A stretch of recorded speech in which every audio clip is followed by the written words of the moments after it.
Yes, guys, you know what time it is. It's your boy David at the Irish Hotspur, Ireland's #1 Spurs fan, back as promised at 8 o'clock with the player ratings, where we're basically just going to dissect yesterday's game, give our player ratings, and then we'll talk a little bit about contest quotes at the very end as well. Make sure you like the stream, subscribe to the channel if you're new, and when it's over, get your comments in as well. But also feel free to get your super chats in and help give us the player ratings. I'm going to try and put up a poll on Twitter for each player rating. I'm not on Twitter, on the YouTube page here for each player rating, and then we'll let you click on it, give your answer. I'm just going to put Jack or Dave and see who you're more in line with. Just a bit of friendly competition throughout the stream. Of course, we're joined by co-host Jack. Jack, waffle the ears off them for a few minutes while I get this poll set up here quickly.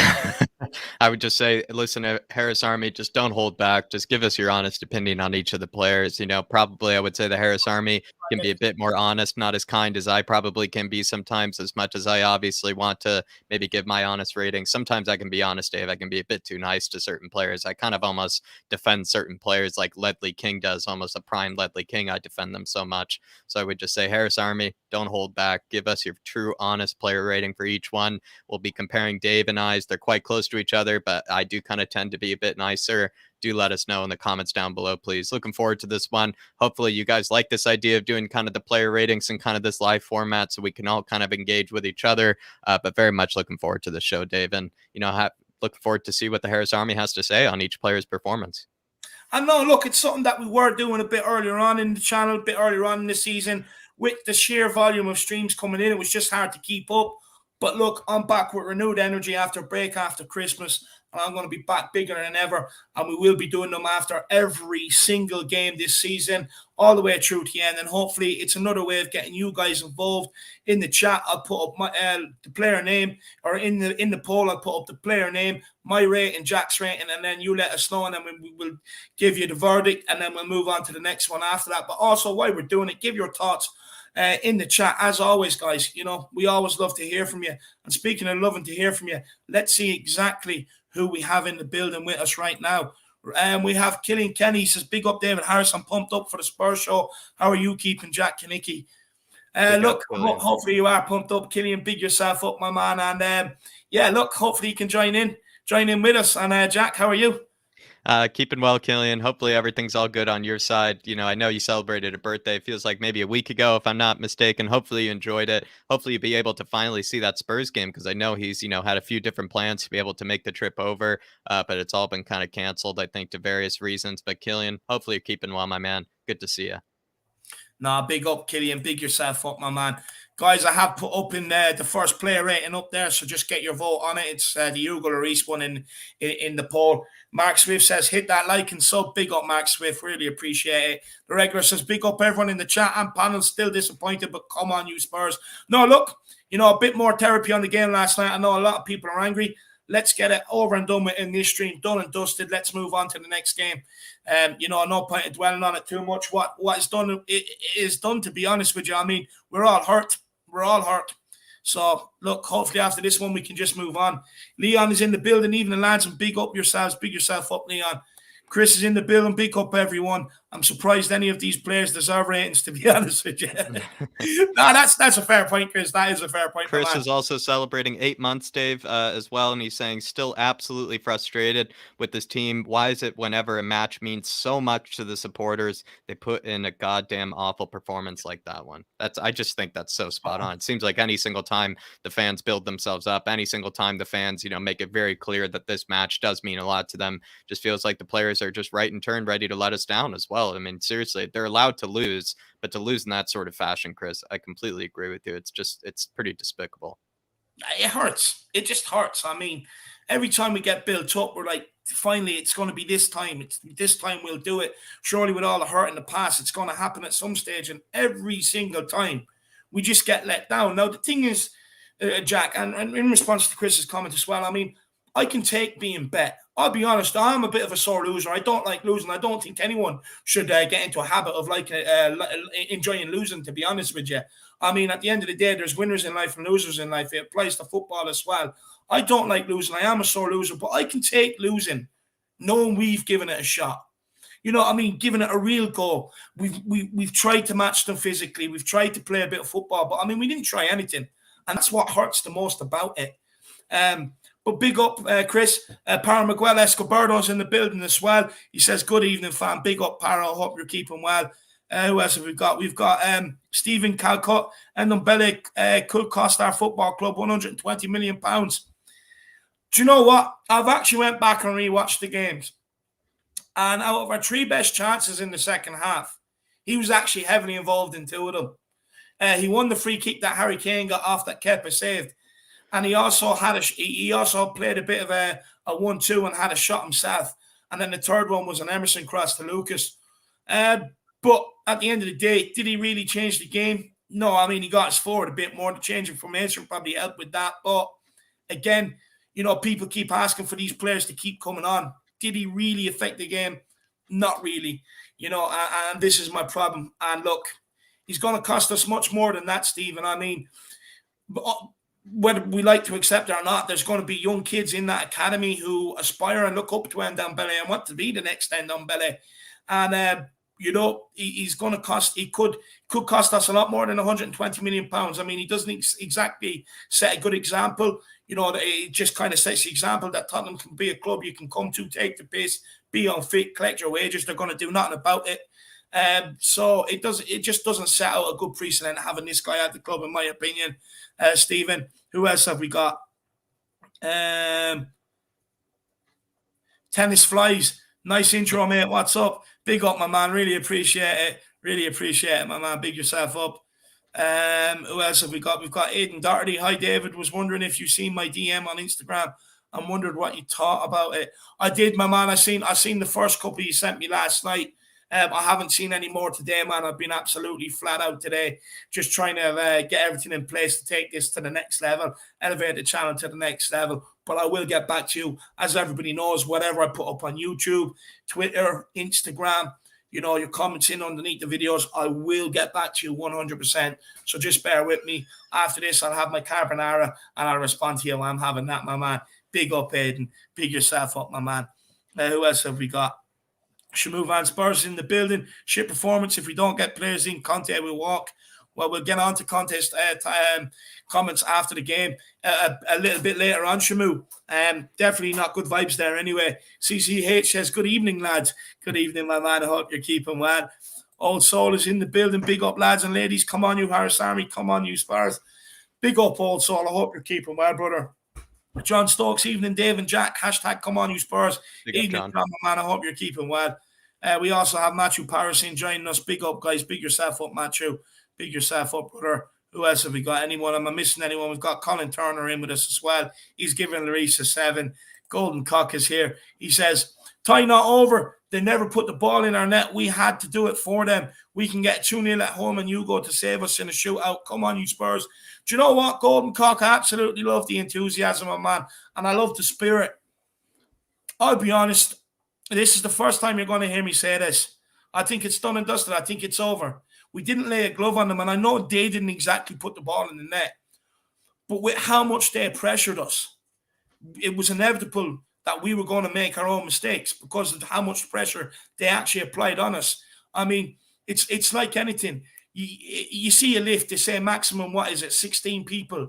You put 36 people in that. It's only going to crumble, my man. Eventually, you know, the pressure in the lift will just make it stop working. And that's exactly kind of what Chelsea done to us. Just put pressure to the point where we crumbled and we couldn't get going whatsoever. Probably a bad analogy, but I presume people get what I mean by that.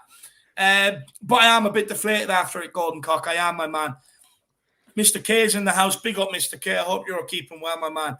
We have Terry Wright. 3 years of poor recruitment has never been more evident. And look, Terry, me and Jack have been saying this all through the summer, all through kind of at the back, definitely all through the summer. And I was saying this even before that, at the back end of last season. I mean, one of the very first streams I ever done on Levy, I pulled out the recruitment for 3 years. I tried to put it together as best as I can. And a lot of recruitment has just been absolutely piss poor, even under Steve Hitchen. I mean, There was a show me and Jack done. It was a Kaniki Answer Me where we brought to you exactly Steve Hitchens' dealings, brought all of them to you, what he paid for them, how long they've been here, have they really affected Spurs, and they haven't. And I mean, what we said over the summer and been saying longer, it's now becoming evident in front of our eyes. And like we try putting it out there, try warning people, but unfortunately, there's still fans out there that still think some of these guys are still good enough. But look, last night, it is what it is. Just have to dust ourselves down and move on. It's just disappointing. Kevin K says, I support City now, lads. Nice knowing you. Good luck to Spurs in the future. Big up, Kevin K. Big yourself up. He's done with Spurs. He's off to City. He's off to the library. Yeah. He's off to the library. That's what he is, Dave. He's off to the library. But big yourself up, Kevin. Just stick with us, my man. Stick with us. Stick through the storm, my man. It's a big storm, but stick through it, brother. No, he will. He will. Theo Shilton says Conte has been clear and said that what we all know, we need to back him or end up mid-table again. Couldn't agree more, Theo. Could not agree more, lad. King Hoddle is in the building. Big up, King Hoddle. Says, as bad as we are, had we not conceded the unfortunate second, this tie would still be in the balance going into the second leg. We won't play as badly at home. And no, 100%, you're absolutely correct here. I mean, 1-0, you'd still say. Definitely in it. 2-0, we're still sort of in it. But just the way Tottenham are in these sort of big games, I just don't trust us to go out and get the job done. I mean, we could even be 2-0 up inside 10 minutes. We'll still find a way of screwing it up. The occasion will get to this squad. It's that simple. We've seen it time and time again. But if there is any optimism I can grab from it, is that our home form is actually very, very good. So maybe we can turn them. Maybe. We'll just have to wait and see. Buki TV, we never press as a unit anymore. Big up Buki TV. Love the name, by the way. Rolls off the tongue. Absolutely love it. But no, look, we were saying this during the watch along yesterday, Jack, that even when we were pressing, because we weren't doing it as a unit and one would go, then the next one would go, all Chelsea were doing was just popping it around us every single time. Yeah. It was embarrassing. Yeah, passing right around our 18, practically doing whatever they wanted in front of our 18. It really just was. I don't know. It's just something was going to go in. Maybe we kind of shot ourselves in the foot. I completely agree with that. But at the same time, it's not like we really did anything of merit to really deserve a goal ourselves. So maybe we got out lucky with 2-0, if you ask me. Yeah, we definitely got out lucky at 2-0. Wayne Smith, of course, they should have. 100%, my man. Big yourself up, Wayne. Golden Cock, remember this day as the day I out-deluded Dave. Look, it could be remembered as the day I should listen to Golden Cock. We couldn't end up turning him over and going through, my man. Big yourself up. Carl Simpson's in here. There was rumours tonight that the whole of us not interested in Coutinho is a smokescreen as we are interested. Well, we'll wait and see, my man. We will wait and see, Carl, see how that plays out. Mullen Joe says Dyer and Romero big back next time. Get Gill on and we'll beat them. Keep your chin up, Dave and Jack. I hope so. Look, all I will say is Gill looked a bit like Gil Messi when he ran at Pulisic last night. I mean, I was right about Harry Kane. I was right about Steve Hitchens' transfer dealings eventually coming to cost us. I mean, I'm definitely going to be right on Gil Messi as well. I'm telling you, I'm putting that out there now. I will be right on Gil. He would prove to be a top quality player for this club. I mean, he made Pulisic, Dave, constantly turn left and right. It was honestly like Pulisic was trying to cross the street in heavy traffic or something like that. He was making him turn left and right so much. So it was honestly beautiful seeing Hill absolutely destroy him. And he probably actually picked up an injury from that, I'm assuming, Christian Pulisic, because he was absolutely spun. I mean, he nearly broke his ankles, the poor guy, No, he really did. It was kind of, you could honestly make a pretty good meme out of it, I would say, with how much he got spun. But yeah, Brian Hill, love to see him absolutely, come through for us. He's got plenty of time to do it, but absolutely sauced on him. And the thing is, look, I'm not going to get too carried away. I mean, obviously, one move doesn't make a player. He has to do it a lot more. But there's glimpses there, and it will come. We did the same thing with Steven Bergwijn over his skill, so you might as well, do it for Brian Hill. So, that's the thing. That's the thing that annoys me, right? You hear all these people that back Steven Bergwijn, but you not see what he done against Wolves. But then when they go against Messi or Gil Messi, right? It's like, oh, but that doesn't make a player. This doesn't make a player. It's kind of like, okay, well, apply them same standards with Steven Bergwijn. You know what I mean? It just kind of like it just doesn't add up to me. It just doesn't add up. I mean, with Bergwijn, he's had a lot more chances for us to say he's definitely not going to cut at Tottenham. I mean, people call for a run in the team, but the guy did get a run in under Jose at right wing. I mean, 12 games, I think, at one stage without even doing anything. So, I mean, with Gil, there's definitely glimpses there. Just get off his back because it will be Gil Messi, and hopefully he can put that on his back one day. I can see it. Davies in the building. Big up, lads. What a terrible performance yesterday. Levy, look at the squad and get to work. Could not agree. Big up, Dave. It's good to see you in the building, my man. Far's in Radfar. I wonder, is this Faz Radfar's third account or second account? I don't know. Says Conte will get the job done if we don't miss any players next week. I hope so. Hope so, my man. Regulon still to come back in. Dyer to come back in. I gave everybody the Dyer stat earlier on. I was surprised at myself. 62% win rate with him in the team. 33% win rate with him out of the team. So hopefully with Regulon and Dyer coming in, it will add a bit more defensive stability, but I still worry about the midfield. He's going to have to put three in midfield, in my opinion. Tottenham Till I Die says it's only half time in the tie to Davies to do. Come on, you Spurs. Love it. I love it. Look, you can always rely on the fans to pick you up, Jack. You can always rely on them. John Lindsay says, hi all. Big up, John Lindsay. Good to see you. Zanuska Ramshunder's in the building.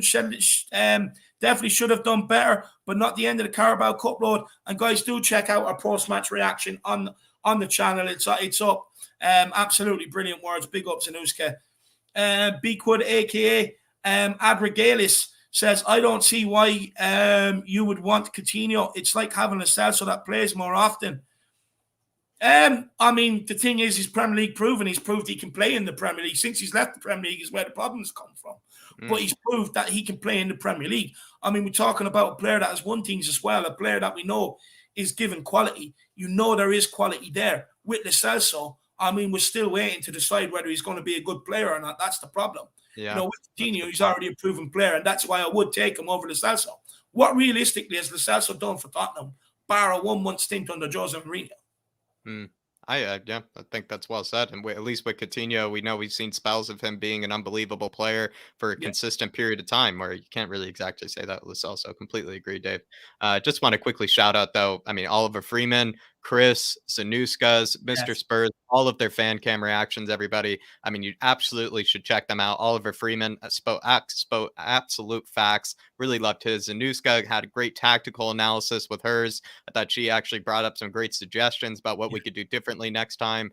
Chris, always just straight to the point, straight with the facts as well. And then Mr. Spurs also had a great analysis as well. And if you want to give your own fan cam reaction, please DM Dave, I think on Twitter, try to get his WhatsApp as well. Send over your post-match reactions and we will put them up on the channel. But just want to say to those, I believe those 4, unbelievable job on the fan cams. I really loved watching them and listening to them.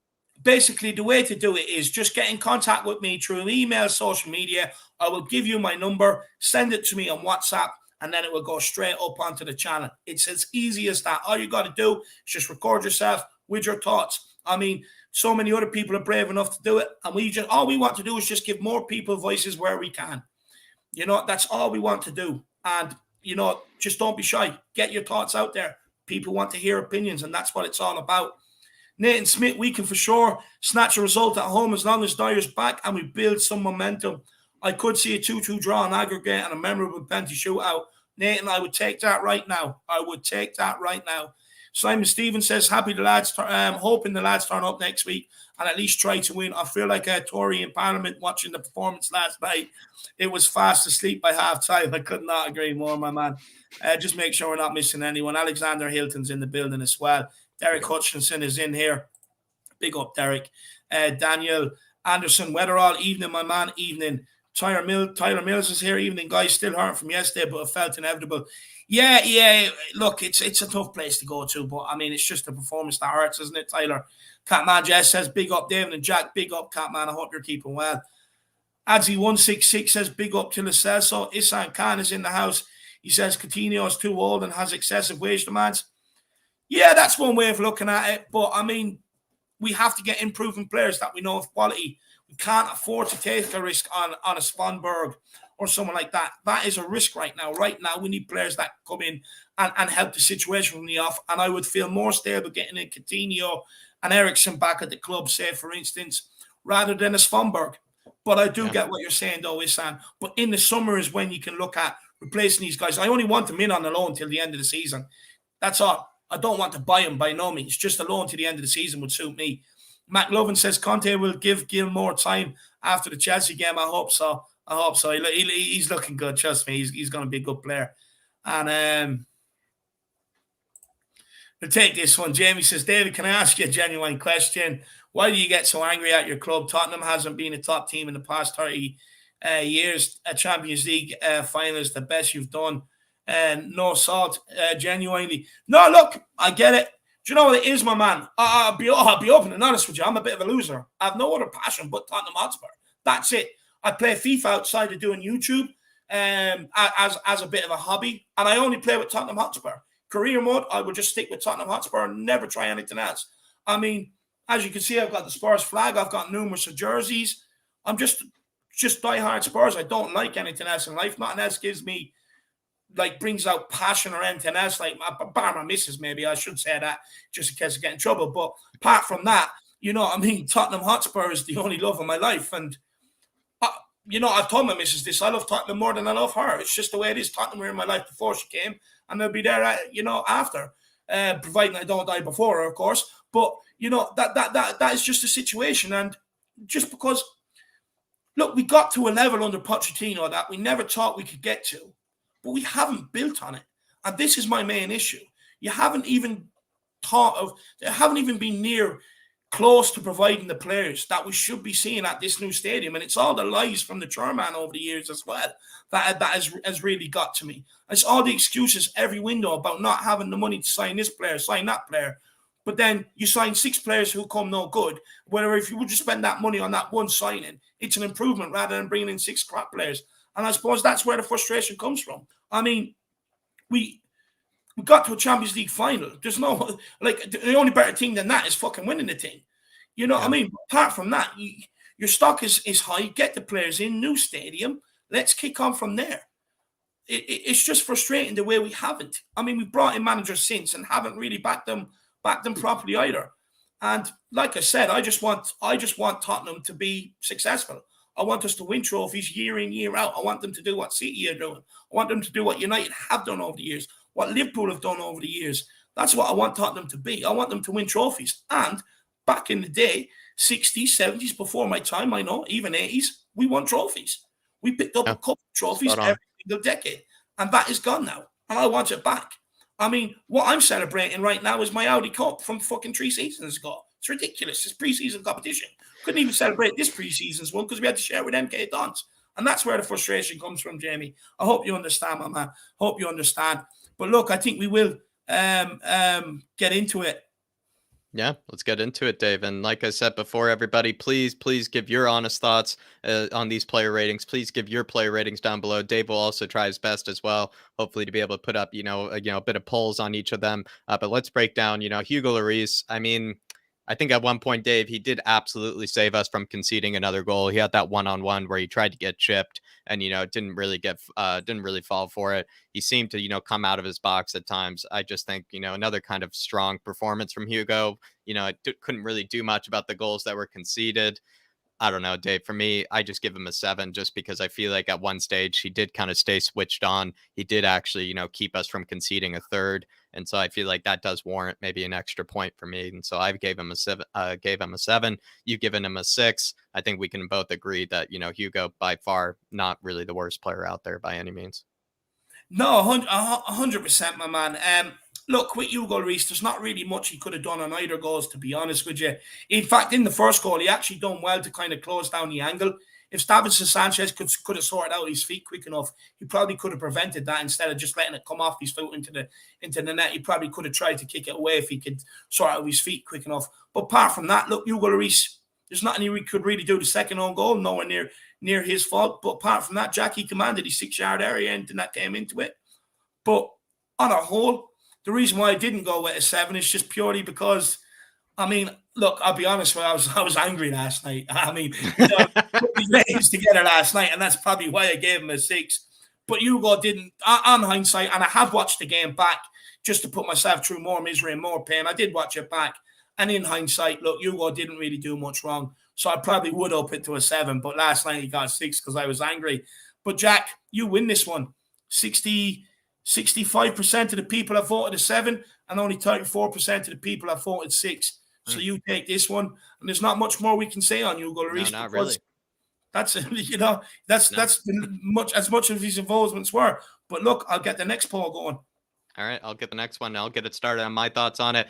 Listen, I kind of just said this before, Dave. I've practically been defending this guy like a prime Ledley King, almost probably defending him too much, I must say. Emerson, I think he does now warrant, a fair amount of criticism at this stage because we are starting to get really, really sick of the lack of ability going forward. I think he still has a lot to offer defensively for this club. I mean, he does lead in tackles and interceptions, to my knowledge, I think for Spurs at this moment in time, or at least is up there. I think he does get stuck in. But I would just say going forward, he just has been absolutely atrocious, has really left a lot wanting when it comes to going forward. I feel like he does warrant a bit of criticism. I think he does warrant, kind of some speculation about whether he really is good enough for that right wing back position. We kind of bought him in. I feel like Dave is like a defensive right back, to a degree. Yeah. We bought him as like a Vladimir Sufal, I feel like kind of player, someone that's more defensive first than going forward. He's had to make this transition to right wing back. It's hard to say whether he actually will be able to make that transition. I must say though, if we were to compare maybe his, signing versus Tomiyasu, I feel like if we had Tomiyasu would be in the same position Emerson is, where he would be struggling as well, playing in a right wing back position because he's also a very defensive sort of player. But I don't know, Dave. I am starting to lose a bit of patience with Emerson going forward. Yeah. I've defended him almost too much. I've defended him, like I said, like a prime Ledley King, in the back. So all I can say is, Dave, maybe it's time for me to be a bit harsher on Emerson. I've given him a 4, but I could totally understand why someone would give him less than that.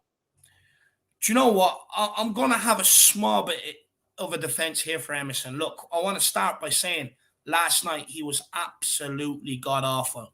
He was absolutely useless. I mean, his crossing ability is just non-existent. I mean, it's embarrassing when teams are just saying, have the ball and cross it because we're just going to take it off you and counter. Thanks for coming forward and creating a space for us. It's embarrassing when that happens.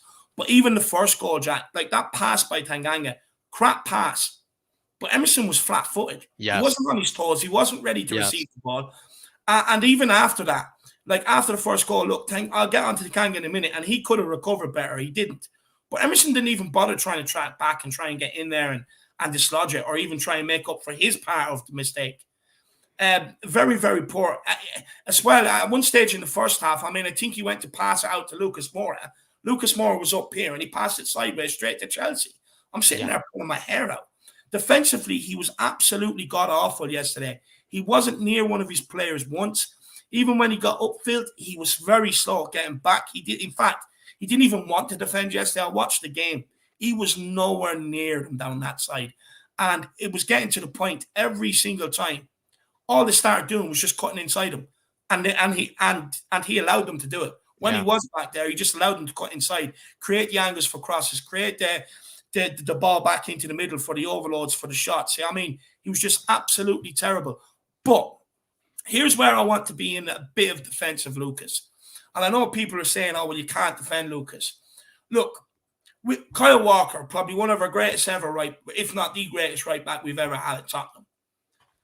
Emerson's only 22. At 22, Kyle Walker was loaned out to Aston Villa. Now, Emerson has come in to try and improve fortunes down that right-hand side. Now, I know he had a very, very messy game yesterday, a very sloppy game yesterday. His final balls against Watford weren't exactly the best. But what this guy has is time on his side. He's a big guy. He's a powerful unit. He can work on his end product.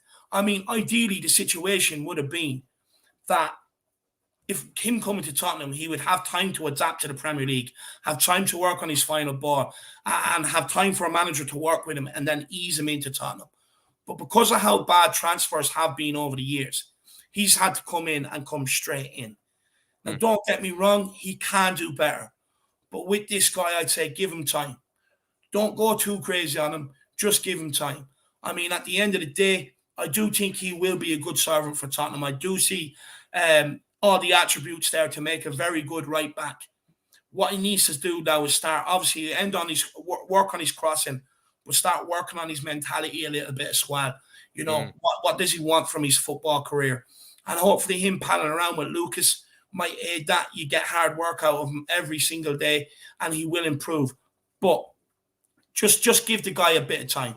Just give him a bit of time. I mean, he's had to come in. He's been thrown straight into the deep end. He's been thrown in basically what he's being asked to do is plug the hole in the sinking ship.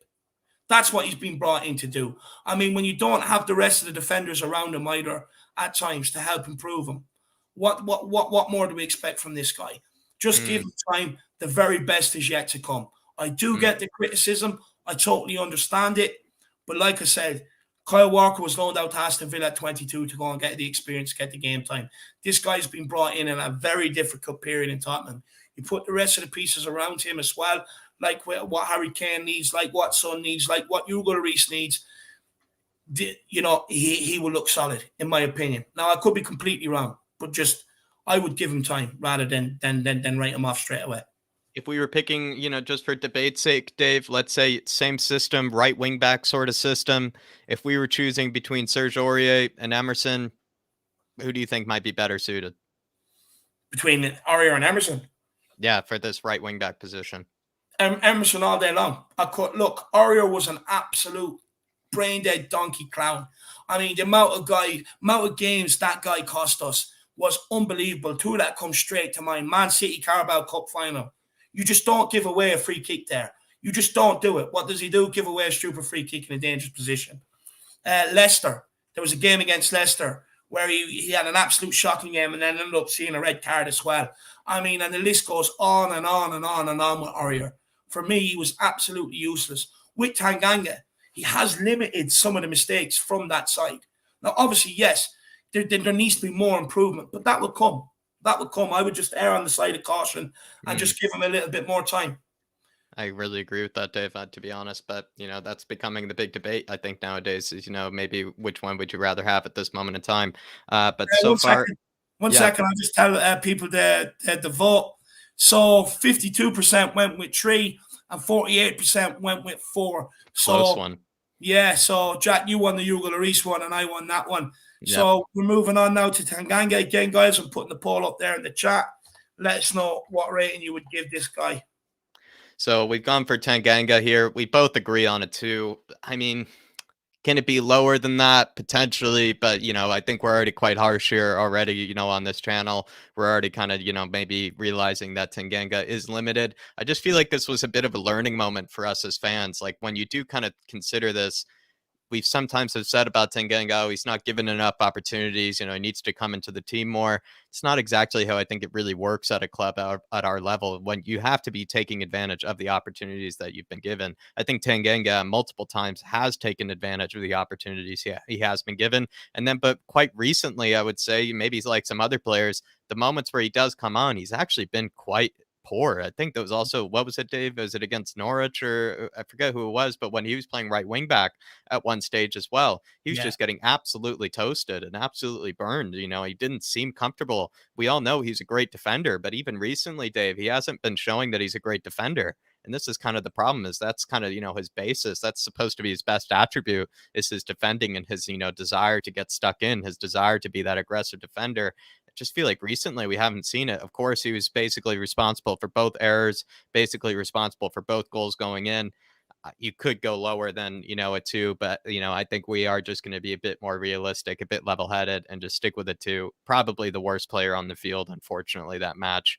But I don't know, Dave, I think it is maybe the moment where Tanganga probably does have to go out on loan, maybe someplace else in order to kind of learn his trade, in order to learn what type of player he is, what he can improve on. I would say probably a loan to maybe Germany, maybe Serie A, something like that. Maybe more of a technical league of some sort would really help him out.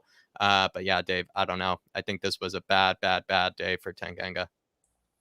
Do you know what, Jack? It was a very poor day at the office for me with this guy. Very poor. I mean, let's just go through it. The first goal, absolute shocking pass, Jack, for Emerson. I mean, there wasn't enough zip on it. I mean, he could already see that. Look, first of all, Sanchez, before he passed it to Tanganga, he could already see Mason Mount pressing Tanganga before he even got the ball. So he was under pressure getting the ball. But then you just go long. You just get rid of it, When it comes to the pass to Emerson, sloppy pass, shouldn't have done it.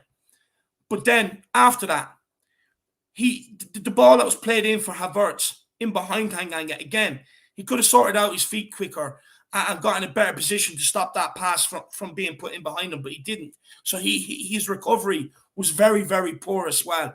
Very poor. Then you look at the own goal. Now, fair play to him. He was the only one that out of 3 or 4 people that went for it that got his head to it. But he headed it straight back off Davies. What he needed to do was head it back out where it came from, or with Davies jumping back, kind of put it out for corner, put it out for throw-in, but head it away from Ben Davies. But he didn't do that. He didn't get underneath the ball properly. He just kind of, he probably could have sorted out his feet a bit quicker to put himself in a better position to clear the ball. But overall, Jack, I mean, he was poor.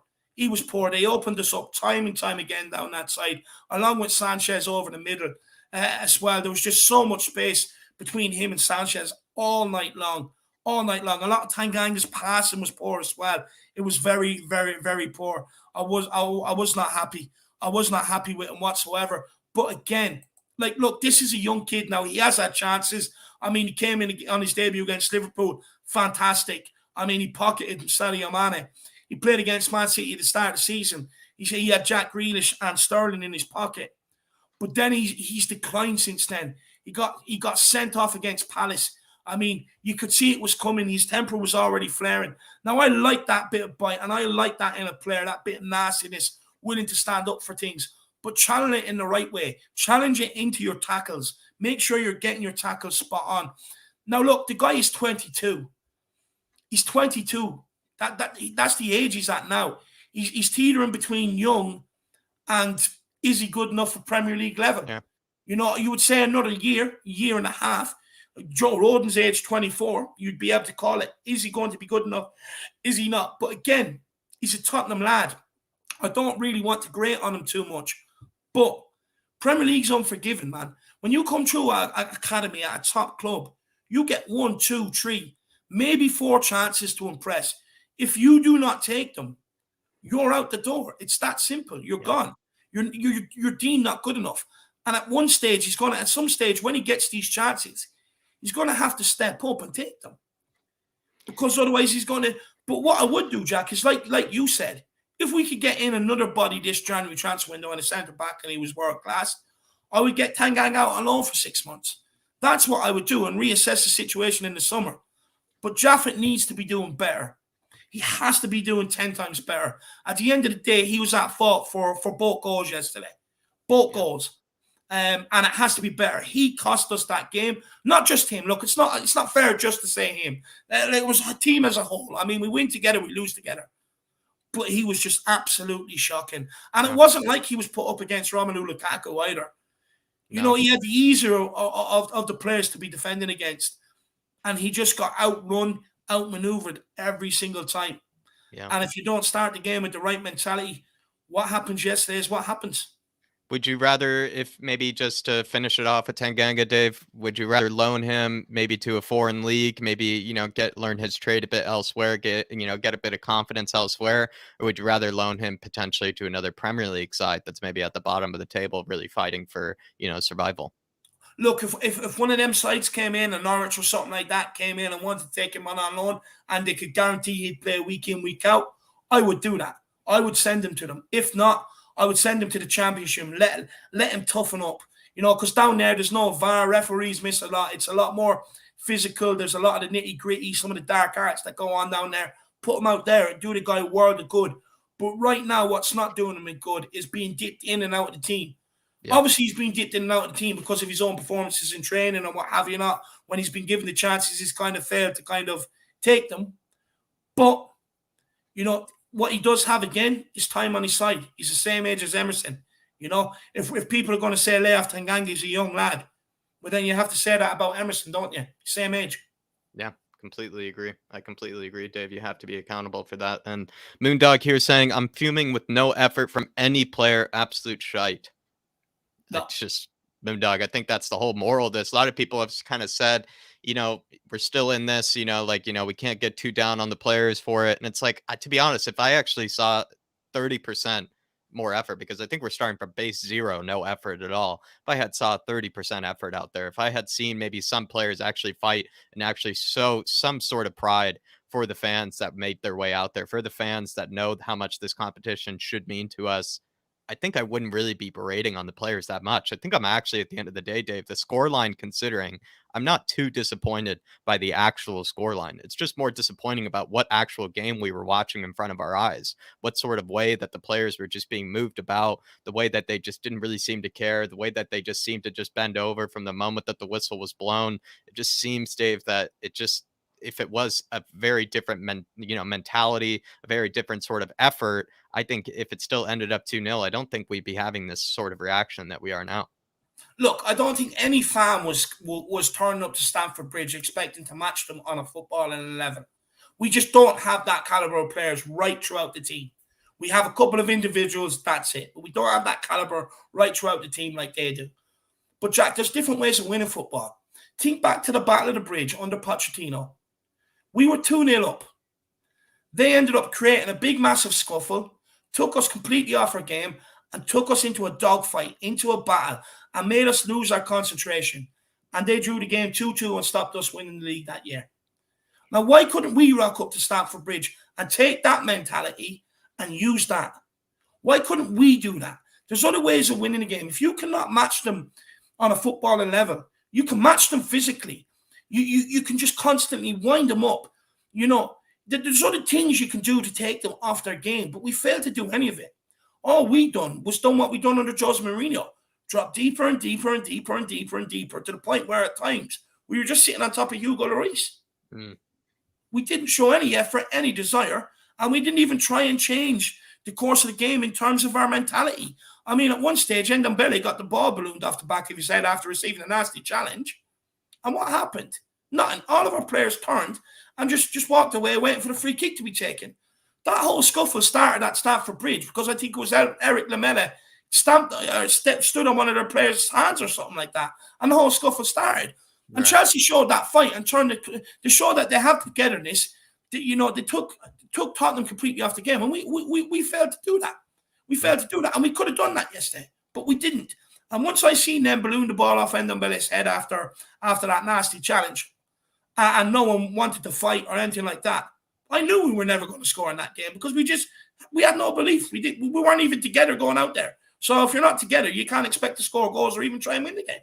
Yeah, I think you're spot on there, Dave. And Moondog, hopefully that's the answer. I think that's exactly how Moondog feels about it as well. Gogama in with the super sticker. It's her favorite, Dave. It's the one just with the hearts, and I believe it's a fox that, is just sending the hearts and the love to the Harris Army and to the channel. Gogama just, spreading more of the positive vibes that to a degree are needed, especially maybe in the player ratings like this. But Gogama, just want to big yourself up. And hopefully you're keeping well as well. Absolute queen of the Harris Army, she is. Moondog also saying we can all accept losing, but that was disgraceful. Again, Moondog, this is just exactly what I mean. You're spot on. You couldn't put it more efficiently, more perfectly. I just feel like this is exactly what we're trying to say, Dave, is that we're fine with losing. We're fine with being, maybe outclassed and, in terms of actual footballing ability. But what we actually saw out there, there's just so much more to be desired, at least on an effort level, at least on a mentality level, at least on just a basic pride sort of level. And so I think Moondog is just putting it perfectly here. We're fine with, kind of coming out with maybe not what we wanted, but it just could have been so much better than what we saw. Big up Moondog, my man. Really appreciate it. Look, it's just hard to accept the way we went down without a fight. That's what kills me the most, man. I'm going to keep reiterating it. Yeah, big yourself up, Moondog. Really do appreciate it, my man. But we are going to move on past Before we do, the poll on Tanganga. Jack, we win. Both said too. 55% have gone with us. 45% have gone other. But look, I get it. Some people saying we're being harsh. Maybe we are. I mean, but I will confess I was angry last night. Yeah, we made these player ratings 30 minutes after the game had ended, everybody. 30 minutes after the game had ended. Dave and I sent each other's player ratings, and, we're going to have to stand by them. Very emotional responses, I'll tell you that. Player rating here for Davinson Sanchez. Dave and I did agree on this one as well. We both went for 3s for Davinson. Was he the worst of the 3 defenders? No. Was he in any way convincing or in any way showed to be an actual I don't know, Dave, to really keep his starting position, to really show that he deserves a spot in that back three. I don't know, Dave. It just was one of those calamitous Bambi on ice sort of Davinson Sanchez performances again. Just got absolutely out muscled by Lukaku. And I know plenty of players get out muscled by Lukaku there, but you really did think Davinson Sanchez would be one of the players that we do have that actually would probably stand toe to toe to a degree, at least on an athletic sense, with Lukaku. And he just got absolutely bullied, absolutely outclassed. And he just, I don't know, Dave, he's just all over the place. He really does have that huge mistake in him. I think we did see it, at times where he could have probably let in another goal. He just didn't exactly do anything, in my opinion, that really warrants any sort of praise or any more patience when it comes to him. I don't really think Davinson Sanchez is the worst defender we have at this club at this moment in time. I certainly don't want to really see him, considered any longer as maybe that solid right-sided center back. I just feel like it's just not his position. He's just not good enough, Dave. I mean, it's just simple as he's just not good enough. And I think he showed it in that sort of performance where he does have these sort of calamitous Bambi on ice sort of moments, as we all know that he had. But, he was under a good spell of form before that. He did have some good games in a row, Dave, but I don't know. We all know that he has this in him. So I've given him a 3. You've given him a 3. Look, with Sanchez, it's kind of like at the point. I mean, what else do we have in defence to put in instead of him? You've just got to take the good with the bad and suck it up. But people were very quick to praise him after the Watford game. I understand it. I mean, he got the winner, delighted. But now call him out today. Because, I mean, a lot of people were saying to me, what are you saying about Sanchez now? And I said to people, this was coming. Now criticise him today. And the reason why I give him a 3, and let me tell people why I give him a 3. People may think it's harsh. Probably rightly so, maybe. But I don't, to be honest with you. Because for the first goal, we were under pressure straight from kickoff. Son won a free kick where their player fucking may as well ask Sonny for a piggyback. Son won a free kick to relieve the pressure. We took a short free kick, passed it back to Sanchez. What did Sanchez do? Blew it straight back to Kepa. They built an attack. Højbjerg won it back. Højbjerg passes to Sanchez. Sanchez could already see Tanganga was being pressed, but decided to give it to him anyway. And then, obviously, that led Tanganga into the mistake. So 2 bits of poor decision-making there by Sanchez led to that first goal. The second goal, Sanchez actually gave away that free kick that led to Tanganga heading it off Davies. Again, could not sort his feet out, got them muddled up, ended up fouling Lukaku. Absolutely shocking by Davinson Sanchez. Sanchez got the run around by Lukaku all night long. Whether it was going in behind, there was at one stage there was a cross, and Sanchez, it came out from Doherty's side. And Sanchez was ball watching. I remember specifically. And I could see Lukaku just standing behind him. All he done was stood behind him and waited. And Lukaku, like, I'm sitting there, okay, when Sanchez going to look over his shoulder and realize he's there? And he didn't. He watched the ball all day long. And for as long as he watched it, he still didn't win the header. And Lukaku got a header off. But the point is, he didn't even know Lukaku was there. And he's the only player Sanchez had to mark all game. And then there's other times. Lukaku put Sanchez to his ass. And don't get me wrong, I mean, Lukaku's a big guy, but I was 16 coming up against full-grown bodybuilders when I was playing in the senior league, man. And I was knocking them over. All it takes is a bit of heart, desire, determination, and get down lower than them and hit them a jostle. It's harder for them to knock you to the ground. But he didn't have any pride. In fact, he went into his shell when that happened. Instead of grabbing his man pride and standing up, he went straight back into his shell. And then when Timo Werner came on, he also gave Sanchez the run around. It didn't get any better. He was woeful all night long. And I'm sick of saying it about this guy. But unfortunately, until we get in better players, we just have to take the good with the bad because we've no one else to play. But that's why I've given it a 3. And hopefully I've justified my point. Yeah, I think completely spot on, Dave. Last night was an embarrassment, says Dermot from Tottenham Tantrum Gold. They're not fit to wear the shirt. Bill Nick, Arthur Rowe would be turning in their graves last night. The house they built, Levy and Enoch have torn it down. Come on, you Harris Army. Come on, you Flat Cap Army. I mean, Dermot, I don't even know what to say to this because it's just this spot on, Dave. It's just really is just a bunch of players that to me have really let me down. And like, when I was going even through Twitter, kind of seeing where everybody's reactions were, I just couldn't really defend a lot of the players I want to, defend sometimes. Some of the players I feel like are even being kind of too harshly criticized. I couldn't even find it within myself because I just felt so let down by every single player in that 11. I just don't think any of them to a degree deserve I don't know, Dave. It's just hard. I think they just let every single player on that pitch let me down. Every single player, I just felt kind of betrayed. I just felt kind of, just I don't know, Dave. Yeah, I think it's just betrayal. That's what it felt like, Dermot. Just no one really took any pride with wearing the shirt. No one took any pride with, playing for the badge, even playing for Antonio Conte, even playing for their own careers. It felt like absolutely with Bill, Nick, and Arthur Rowe. Also, build that statue for Nick as Dermot, one of the best hashtags in the world as he's put out there. But yeah, Dermot, I just don't really have any words anymore for some of these players. It really don't. It's just really did feel let down. And no, none of them should really wear the shirt after that performance. No, look, extremely let down. Harry Kane and Son too. Completely let us all down yesterday. I mean, like I said, there's different ways of winning the game. Just remember the battle of the bridge. Go out and employ them tactics. If you can't match them with football, do that. But we didn't. We just pulled down our pants and let them have their way with us. And it's that simple. There was no fight, no energy. Even when you're doing the passing, there's no real conviction, no belief that they were ever going to break down this Chelsea team. It was all, well, how long can we hang on for it with? How long can we hang on to the ball for? There's no conviction, no drive, no desire. We never believed. In fact, we were beaten before we even got off the bus. I mean, when you come to these places, Stormy, you have to come expecting to earn the right to play. They're not just going to roll over, give you the ball, sit off you and let you play. It's their home pitch. They're not going to do it. Never going to do it. You have to earn the right to play. And that we didn't.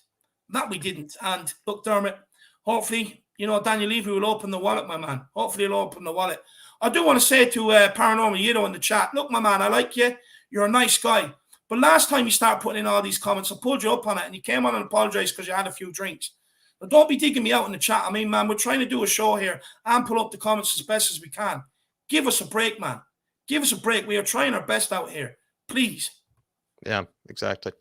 Perfectly said, Dave. Frank, I know you're a I'm gentleman. not ignoring anybody's comments on purpose. I'm trying to get them up as much as I can, plus get my points across. It's a hard thing to do. Yeah, it's harder than it looks. It's harder than it looks, Frank. But Dermot, just want to big yourself up. Everybody head on over to Tottenham Tantrum Gold. They're absolutely flying at this rate. I think they're past like 230 or something at this rate in terms of subscribers. The push over there for 300 is on. Just want to big up Dermot, really big up Tottenham Tantrum Gold. Just head on there for everything that you want to see, especially when it comes to days like this, just cheering yourself up. Maybe, looking back on the glory days, there's no better scholar, I would say, of Tottenham history than Dermot. He's an absolute scholar, could probably be a historian when it comes to everything Spurs. So everybody head on over and just get that education from Dermot over at Tottenham Tantrum Gold. Dermot, big yourself up, my brother. Moondog in here again saying the problem is these players have one good game and everyone thinks they're great. They're calling Winks the new Pirlo. These players are crap and will always be crap.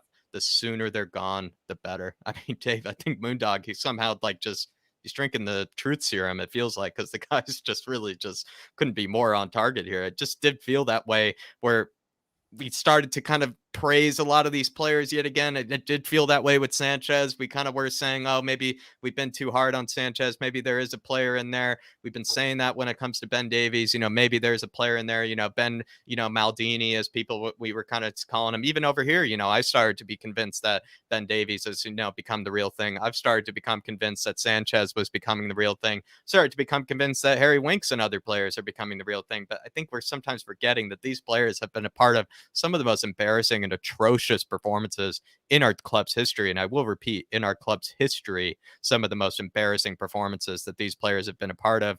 And sometimes we just want to wipe the slate clean. We just want to give them that second, third, fourth, fifth chance. And just have to realize that these players, they have these performances in them. And until we get new ones, they will continue to have these performances in them. No matter how many games in a row that they play well, it's usually only a limit, I must say, of 5 or 6, 7 or 8 games in a row that they seem to play well. And then they'll just put up I don't know, Dave, just a doozer like this one. And it's just, I don't know, we're just starting to learn our lesson all over again with some of these players. And I know Moondog feels the same way. No, 100%. Look, I'll say it again with these players. We're actually praising them. When you sit back, take yourself away from the immediate low fanfare for some of these players. I get it. I get it. We all have our favorites. Mine was with Harry Kane, but the difference is with Harry Kane is Harry Kane proves me right. With these other players, we're actually praising them for actually turning up and doing their job. We're actually praising them for actually defending now. We're actually praising Winks for passing forward when it's what we should have been seeing all along. All along. And the thing is, they're at their ceiling. What they maybe have proven is that we don't need to buy twice in them positions. Buy an actual player to come in and improve the position and a backup. They maybe prove that they can come in and have the odd good game. But to do on a consistent basis to where we want to go as a club, the trophies we want to compete for, forget it. Forget it. These guys do not have it in them. The mistakes are happening. I mean, Dyer, as good as he's been, we might not have even been in a semi-final to play Chelsea because he nearly cost us in the quarter-final. My point is the mistakes are still there, and they make more mistakes than what they do sort of clean sheets to be able to warrant us to be able to keep them in there, in that position, game in, game out. But unfortunately, right now, we have no option because we do not have the players.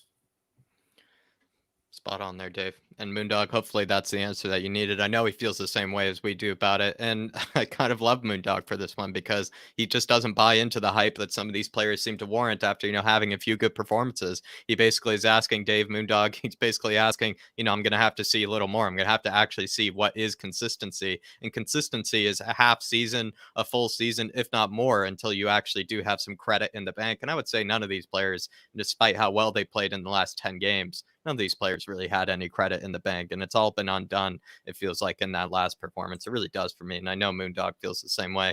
And Moondog, really appreciate you, my man. Really do appreciate the support. We're going to move on from Davies and Sanchez, but first, Dave, by the looks of it, seems like Davies and Sanchez, another really close one, I must say. The 3 rating seems to be, it's actually even. It's 50-50. Some people maybe have gone for a better, maybe they've gone for a better one, maybe than a 3. I mean, it's hard to know where maybe the Harris Army, you think it's maybe worse? No, I reckon they've gone for a 4 or 5, to be honest with you. Yeah. I reckon they would have given more than what we would have. But trust me, I have watched the game back, and everything I said on his performance is actually factual. So, yeah, there but you look, are. I can see it. I can see why some people might give him more, thinking, look, Lukaku with stuff. He wasn't at fault for the 2 goals. But when you look at the build-up to the goals and how they actually happened, he had a lot more involvement in them than what we actually probably think or remember. Yep, there we go. Moving on to Ben Davies, everybody. I've gone for a 4 for Ben Davies. David has gone for a 3. The reason I've gone for a 4 is because I guess maybe this is kind of stupid when you think about this sort of logic. Call me out on it if you like. I just thought maybe I need to pick one defender that was the best of the lot. Felt like probably Ben Davies was the best one of the lot. Didn't exactly see him have too many calamitous moments, but it's not like I even saw him have too many great moments either. Didn't see any great passing play as we've seen from him before. He wasn't really carrying it out of the back. He seemed to be under a lot of pressure at times. It didn't seem to know what to do with it. He actually, to a degree, I didn't even see him make any sort of challenges or any, kind of step out of his line in order to win the ball back like I've seen before. I've seen him actually, Dave, especially recently in the league, you see him sometimes make that kind of sort of game-saving like tackle, that sort of game-saving like clearance. And we didn't see any of that from Ben Davies. I know that maybe is, then that's basically 2 different levels. One is, asking for the spectacular, and one is, kind of just being kind of pedestrian. I just feel like he was a bit pedestrian in this match and didn't really do anything to warrant any sort of praise. But maybe if I had to pick a best defender of the 3, I think I might go for Ben Davies on this one, but that's why I haven't given him too high of a rating still. I still would go for a 4. I think a 5 maybe would be fine as well. I can understand the logic for that, but I don't know, Dave. I've gone for a 4 just because I felt like, I guess he wasn't the worst defender of the lot. Now, do you know what, lad? I watched the game back and I got it wrong. Yeah, he was better than what I thought. And like I said, I was just angry. I'd hold my hands up on this one. I'd give him a 4 or 5, to be honest with you. He didn't really put too much wrong. Didn't really create any mistakes. Didn't really, make any mistakes in the build-up to the games or to the goals. So on this one, I concede. I got it wrong. Typical Ben Davies performance, what we're used to seeing over the last couple of weeks. I got it wrong. I would probably give him a 4 or 5, to be honest with you. He was our best defender on the pitch. Here you are, everybody. And Colin Turner with a great comment saying the reason we still have some of these players is Levy wants top dollar and no other team are prepared to pay top dollar. I just feel like the reason we still have some of these players is because Levy honestly was too lazy and too cheap to, basically find new players to improve them. Basically, I think that's all it is. He just thought maybe we could make do with what we have at this moment. And he probably was being, a bit kind of deceitful about it, kind of lying to himself, thinking, oh yeah, Ben Davies is good enough. Harry Winks is good enough to keep around. Dele Alli's good enough to keep around, all these sort of reasons. And I think, he's paying the price for it. And basically it's just kind of letting a lot of shit basically pile up, as I think, a better way to put it. Probably, I know it's not the best metaphor, but I think think it's exactly what it is. Kuban, yeah, I Dave. just want to correct one thing I said. Sorry. Ben Davies did actually score an own goal. He did actually score an own goal, but he didn't actually know anything about it. But yeah, again, not his fault. So yeah, I did get it wrong. Don't clip it and show Alex. Kuba99 says, let's not forget your own big up, lads. You inspired many of us to make a channel and join in with being a content creator. You're the standard of being positive, passionate, and entertaining. Come on, you Harris Army. Wow, Kuva. I was gonna say I was waiting for a hilarious joke in there, but he's gone for the sentimental side. Kuva didn't know he had it in him. Dave didn't know he had it in him. Really, actually, beautifully said. Really, really kind of you as well, Kuva. And I'm honestly every single day just seeing what you guys are doing at Tottenham Tantrum Gold, seeing what other people are doing on other channels and whatnot. It really is honestly it's beautiful to see. The Spurs community is so beautiful at times, and really just want to say, Kuva, from me to you, just want to say, big yourself up. Really do appreciate you as well. You've given me a lot of laughs, a lot of things to remember, and you've also really given up your time for David and I, also shown your support to David and I as well in so many different ways. Just want to big yourself up, my man. No, look, and since we're not joking, since we are being sentimental to Kuva, I love it. Look, first of all, I appreciate the words, my man. I mean, positive, passionate, and entertaining. It's been very hard to do over the last couple of last while. The summer, Mourinho, Nuno, been very hard to maintain it through all. But I've always said, keep smiling. Even now, keep smiling. Better days will come.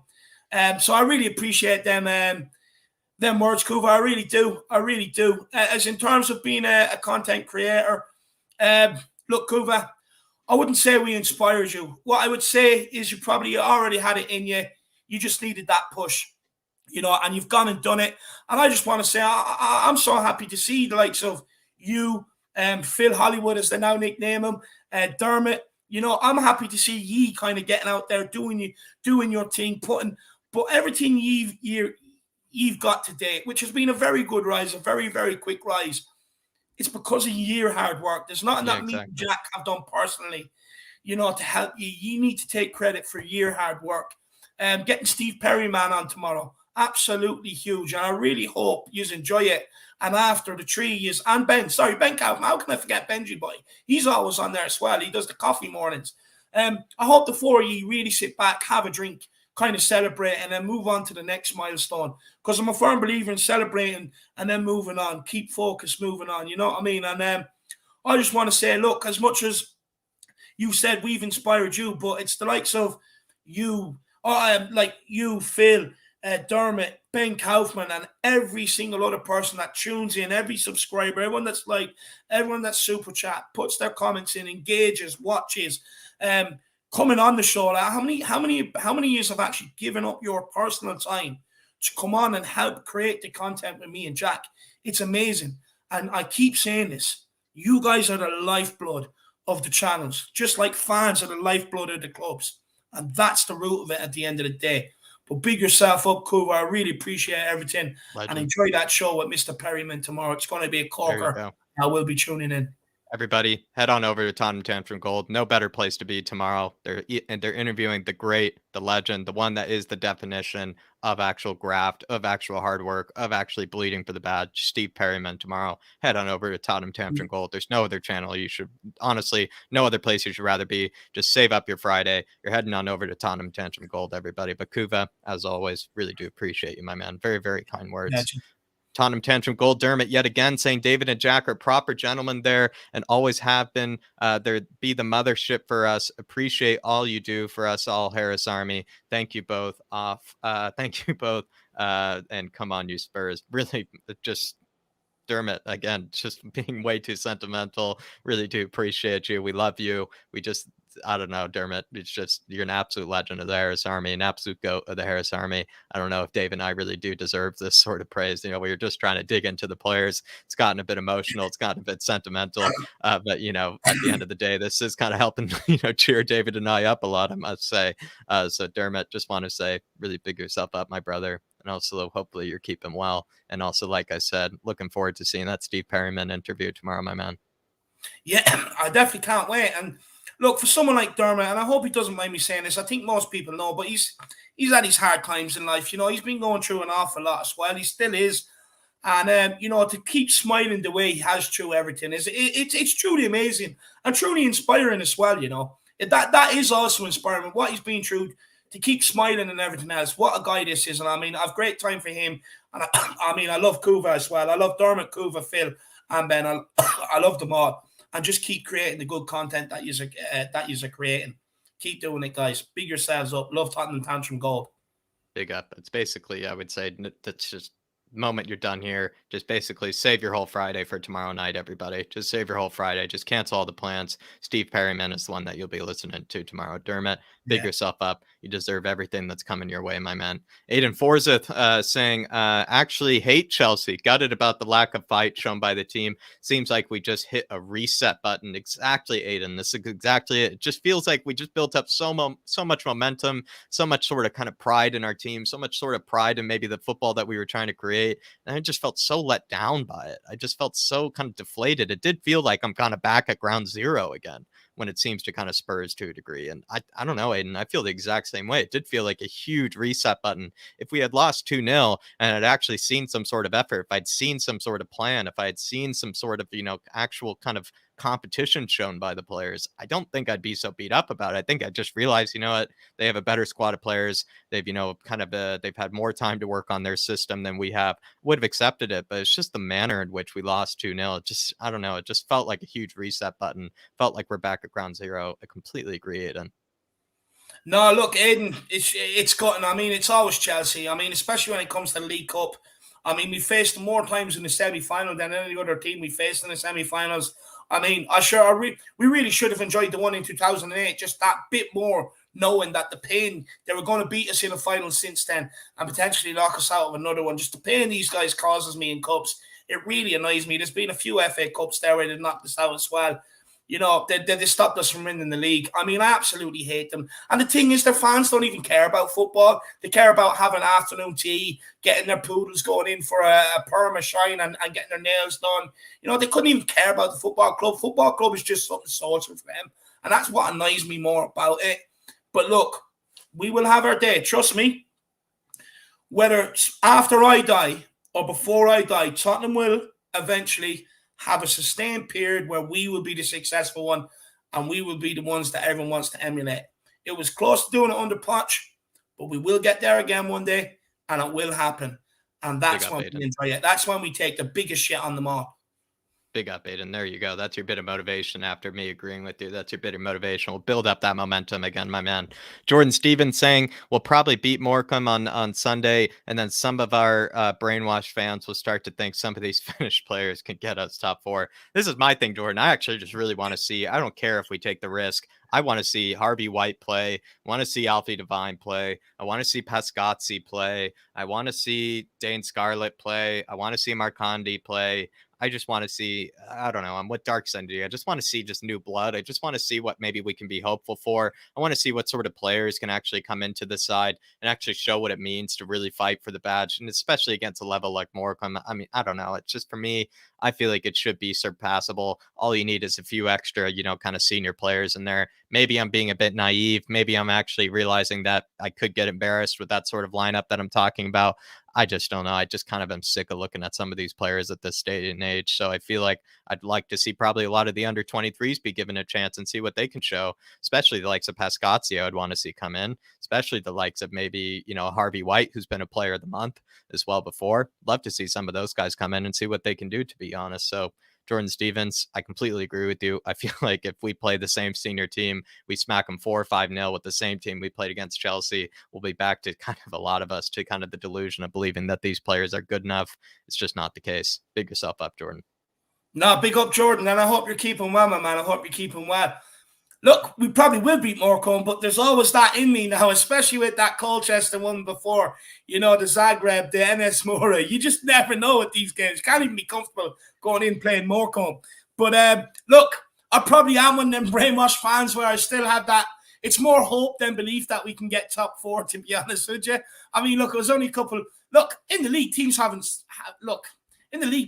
really changed. It was a cup game, but can we still get top 4? We have to do better in the league against Chelsea. We have Leicester thrown in there now on the 19th. Have to take something from that and the North London Derby. At the end of this month, we'll probably make my mind up whether we can get it or not. But look, with some of these players, my mind will never change. I mean, I've watched some of them for 4, 5. Ben Davies' case, 8 years. Ben Davies hasn't put a foot wrong, but we can still improve on him. But for some of these players, watching them for 3, 4 years, nothing has ever changed in my mind because I've been right on them all along. There you are, Jordan. Completely agree with you, my man. And also, honestly, singing to the hymn sheet with that sort of comment, Jordan Stevens is the truth sets free, saying everywhere we go. People are just trying to spread the positive vibes, especially like Truth here, just trying to spread the positive vibe.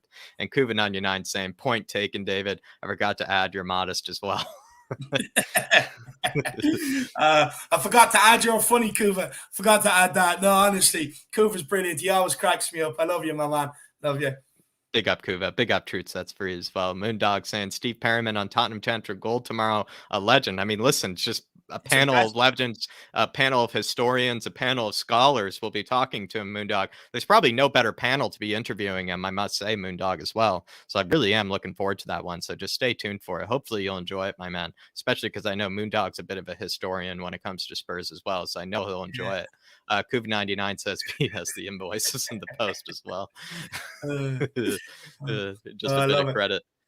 Ben Kaufman says, I take none of the credit for Tottenham Tension Gold. The boys Dermot, Kuva, and Mr. Hollywood are the stars. I just give the backdrop and maybe some anecdotes. That's modest. That's modest. That's what I would say is modest, especially Ben Kaufman. The moment he came on his first fan show, Dave, I mean, the guy just absolutely mic dropped, moment after moment after moment was mic drop. And honestly, I could listen to Ben Kaufman all day. So I don't know.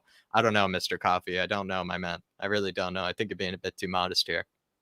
Now, look, take some credit, my man. Take some credit. Look, I get it.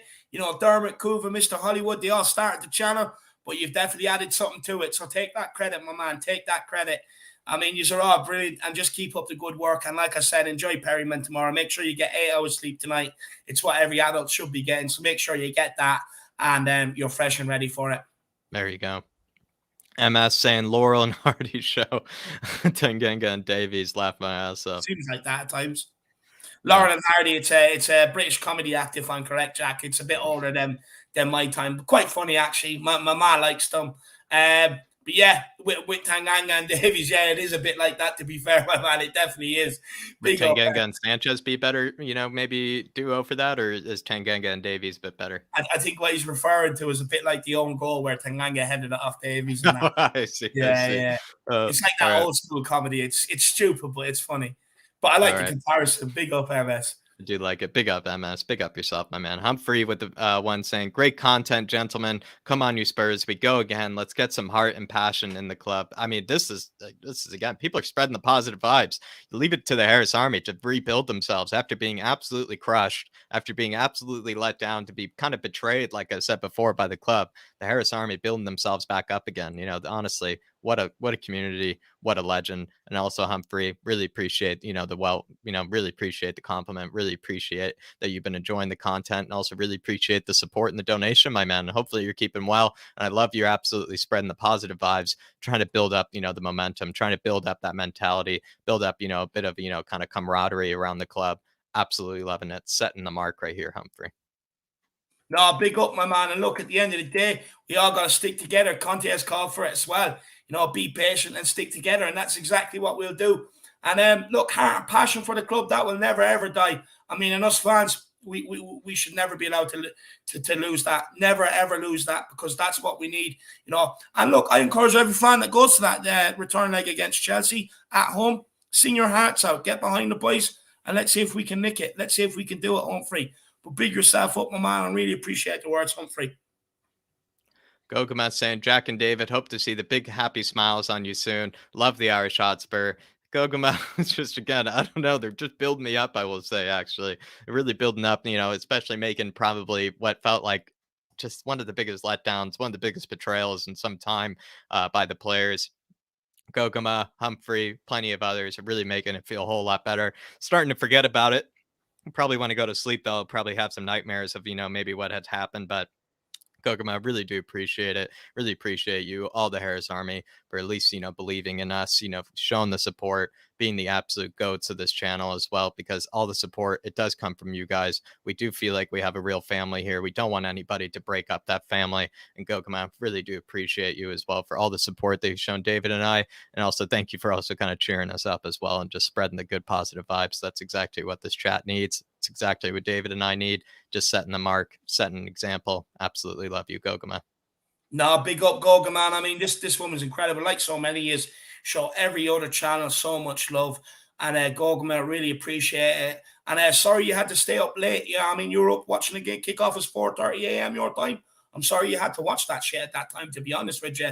But look, smiles will be on our faces soon. How long? I don't know. But it'll be in more in the immediate future than the distant future in my eyes. Hopefully so. Hopefully so. Gogama, pick yourself up. Absolute queen of the Harris Army. Kuva99 saying, I agree with Jordan. Some fans are deluded and make us look silly. When we get reinstated to the Conference Cup on appeal, we'll rub the quadruple on all their delusional faces. Come on, you Spurs. Hopefully, I mean, honestly, now that we just got potentially knocked out of the Carabao, I mean, I'd like that reinstatement back into the Conference League. I'll tell you that, Kuba. Would enjoy a reinstatement, to be honest, but it does. I don't know. And next year, the quadruple, the quintuple, it's all next year. It's all, it's all down the line, Kuba. I'd probably just settle for a double for now. I'd just settle for a double for now, but pick yourself up, my man. No, look, really never ever lose that optimism. The quadruple is on until it's not on anymore. I mean, why not appeal to Europa Conference League? Get us back in it, especially if we get knocked out of Europe, out of the Carabao Cup. Really appeal the living crap out of the Europa Conference League decision and get ourselves back in it. Let's go for it, Kuva. Absolutely. I love Kuva and his quadruple comments. I love it. Brilliant. Big up, Kuba. Absolute legend. And also, just want to say he absolutely invented as well, the quadruple Dave. He's invented the quick tuple. It is Kuba that did, invent, the ceiling of delusion, I would say, the ceiling of delusion. So big yourself up, Kuba. Absolute legend. And honestly, the reason the positive vibes are associated with this channel is because of people like Kuba. So Kuba, big yourself up, my man.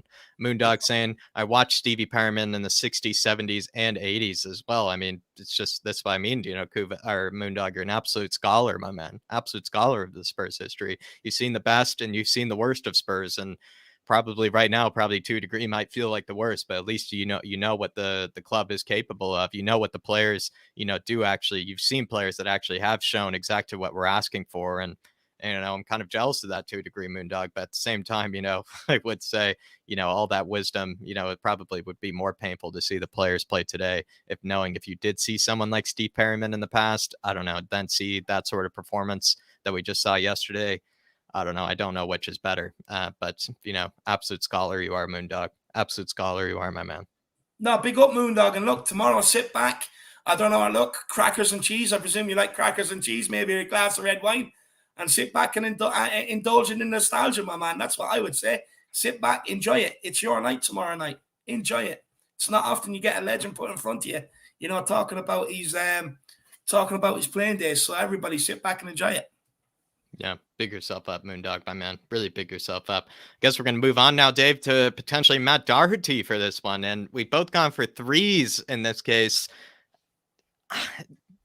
What's kind of interesting, Dave, is I don't really exactly remember, at least defensively, too much that exactly went down his side. I think Ziyech, though, was, having an absolute field day over on his side, cutting inside, whipping balls in, just finding a lot of freedom. It felt like Doherty didn't exactly, do anything defensively at all whatsoever. It just really is for me, Dave. He's supposed to be someone that's supposed to be good going forward. The reason we brought him in as sort of this, right back / wing back was because he had this sort of, 2 degree kind of credit for being a good player going forward, but he really hasn't been. The moment that he stepped into White Hart Lane, or the moment that he stepped into Tottenham Hotspur, Dave, he's just really been absolutely atrocious going forward. I think he's in fact worse, in my opinion, and this might be a bit crazy, I think he's still worse than Emerson going forward. And I think that says, maybe a lot to a degree, because we don't rate Emerson going forward. I think Matt Doherty is even worse going forward than he is. And I think that says a lot for me personally. That one moment, Dave, when it was pinged across to him and he had that time, to touch it with his left, bring it onto his right, and hopefully maybe finish it past Kepa. Yeah. He decided to touch it with the outside of his boot, because it seems like, Dave, he's actually more one-footed than we've ever realized as well. He's an extremely one-footed player, and that's the other problem that I find with him. I don't know, Dave. I just don't rate Matt Doherty whatsoever. Another pretty calamitous performance. Of course, he's playing in the wrong position, but I don't know, Dave. I think it's just because he just simply doesn't really offer very much on either side. I think he would have had the same sort of performance if he was on the right-hand side, if you ask me. But I don't know, Dave. What are your thoughts on Doherty? Do you know what it is, Jack? I know. I see why he was hauled off. He didn't get close to hacking ZH all night long. He kept on letting him cut inside or cut outside and get the crosses in all day long. And then even when he was going forward, he was just so piss poor. And that's why he was hauled off. That's why. Because he was the worst. Even though Sanchez and Tanganga were bad, he was worse out of all of them. He could not stem the flow whatsoever coming down that side. Could not whatsoever. All day long. I watched the game back last night. ZH cut inside him, cut outside him, and just put the ball in the box that way. This guy, he doesn't have the desire to play in a Spurs jersey.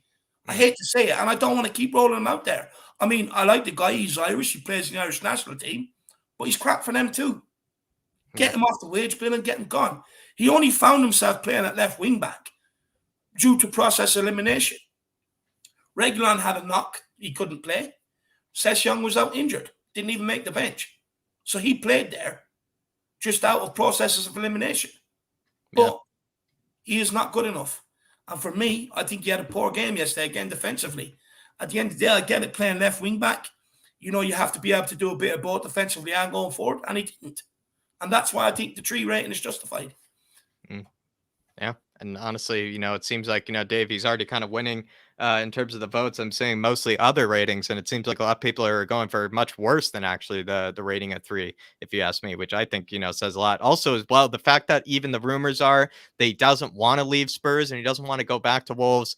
I don't know, Dave. He just feels like kind of a scum spy or something on the inside. He seems like a gooner that's, on the inside of the club that's just trying to, poison us from the inside to me at this rate. The guy has lost all of the form, all of the sort of talent, all the sort of ability that he had at Wolves. The moment he stepped into, the shoes over here at Spurs, Dave, it's just been, I don't know, just a useless player that we've even questioned could even be championship level. Seems like he's even worse than that at times. So Matt Doherty, Dave, I don't know. I think I could see where they're coming from. Probably worse than a 3 rating. Maybe this is one where we're being a bit kind to him. Yeah. I think 3 probably is being a bit kind, to be fair. I mean, look, he was poor. He was just piss poor, and I agree. I agree with this guy Brian Allen here. He was lazy last night, and the whole team were lazy. And no, we're definitely not fake, and we do like to say it how it is, Brian. We do, my man. Big yourself up. Look. For me, I just think he was piss poor, Jack. I don't see what people saw in his performance yesterday. I really don't. You know what? Surprised. Jack, we lost in the poll. We put a 3. We got 32% of the votes. And people went for 68% other. So guys, put in the chat. Let us know, why are we harsh on the 3? Do you want to give him less or do you want to give him more? Get in the chat and let us know. Very interesting. Yeah. But in the meantime, while we give you time to type out your comments, we'll move on to Skippy. Skippy, probably next to Lloris. I would say in terms of outfield players, Dave, probably the best one out there, I must say. I think he did maybe have the most respectable performance. It's not like he really was doing Skippy-like things, though, that we're used to. He wasn't doing, the kind of hard graph midfield work. It seemed like he was trying, but I don't know. It just, he was also a bit of a passenger this match. He didn't really do anything that remarkable in possession. He wasn't really beating players, with the ball. He wasn't doing very much ball carrying. I didn't see him get stuck in too much as well, but I don't really want to give Skippy a poor performance because I think to a degree, he had the same performance that everyone else had, but probably just benefit of the doubt, maybe just a bit better. But it's not like he exactly, did anything that comes to mind that I can remember that was really that great either. So for me, Dave, I think I'd give him a 5. Actually, one of the best ratings, we've given out today. But I don't know, Dave, for me, it's a 5 just because he wasn't really doing anything that really made him really set or really stand out from the rest of the players for me. You know what, Skip, Jack, he tried. It was, look, he gave us a lot. He gave us a lot of energy in there. He tried to get in there. He's running about, tried to get on the ball, tried to get us going at times, tried to win the ball back. Don't think he actually put too much wrong. I just think everyone else kind of around him let him down in terms of trying to match his effort, his desire. And look, the only reason why he was brought off, Jack, in my opinion, was just so you protect him, just to protect the guy, to be honest with you. But look, mainly, I actually think he was one of the players that, between him and Lloris, probably the only two players that could probably leave the pitch with their head held high, in my opinion. Like you were saying, Jacko, and for me, look, on another day, if we're in the game, that rating from a 5 probably would have been more. But I mean, at the end of the day, fair play to the kid, and hopefully long may it continue. So far from what I can tell by the poll, it seems like a 5. A lot of people are saying are quite fair. I could totally understand and warrant maybe a 6 because he showed the effort and he showed, that it does mean a lot to him, and he does put his absolute all in there every single time he steps onto the pitch. But there weren't really the moments of quality that I'm used to when it comes to Skip. So I think that's why he maybe drops a point from a 6 for me. It's just because those moments of quality, those moments of, that N'Golo Conte kind of like Skip that we're so used to, I just wasn't exactly seeing it. But that's also the case probably because everybody else on the field was letting him down. So it's hard for him to really stand out when the rest of the players are letting him down. I could see why maybe someone could go for higher than a 6. I don't think you could go lower than a 5. I really don't. I think that would be way too harsh on the kid. But yeah, I think a 5 is plenty fair. I could see why you go higher than that though. But unless we have anything else to say with Skip, I don't think we really need to dive in on him too much. I think he just wasn't his best performance, but wasn't really a poor performance, compared to the rest of the players by any means.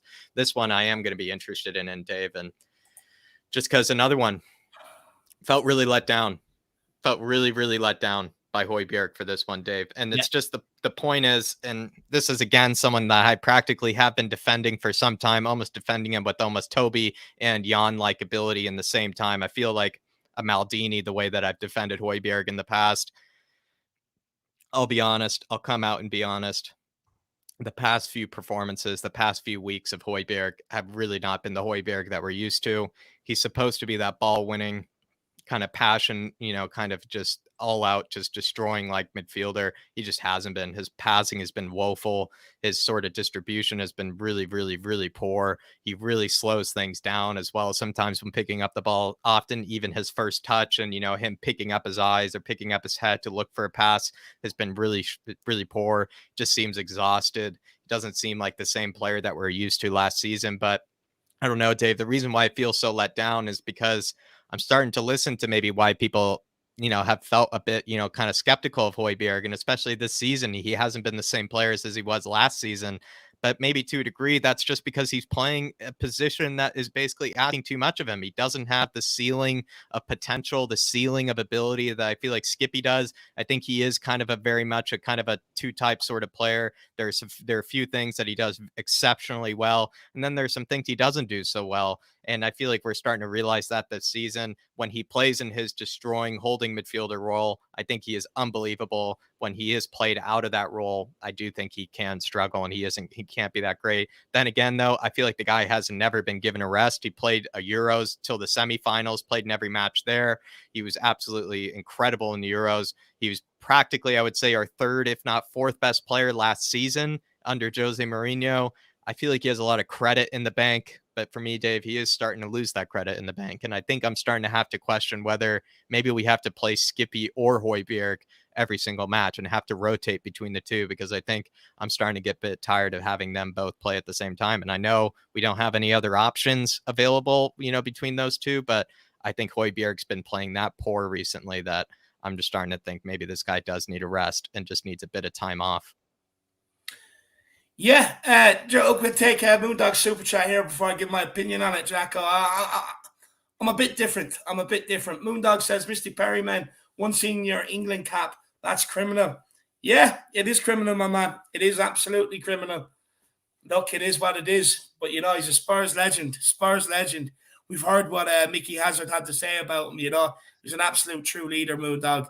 Same with Glenn Hoddle too, Moondog. I mean, the fact that Glenn Hoddle didn't get as many caps as he also probably deserved as well. It just, I don't know, Steve Perryman and Glenn Hoddle, to a degree, actually players that are a bit ahead of their time.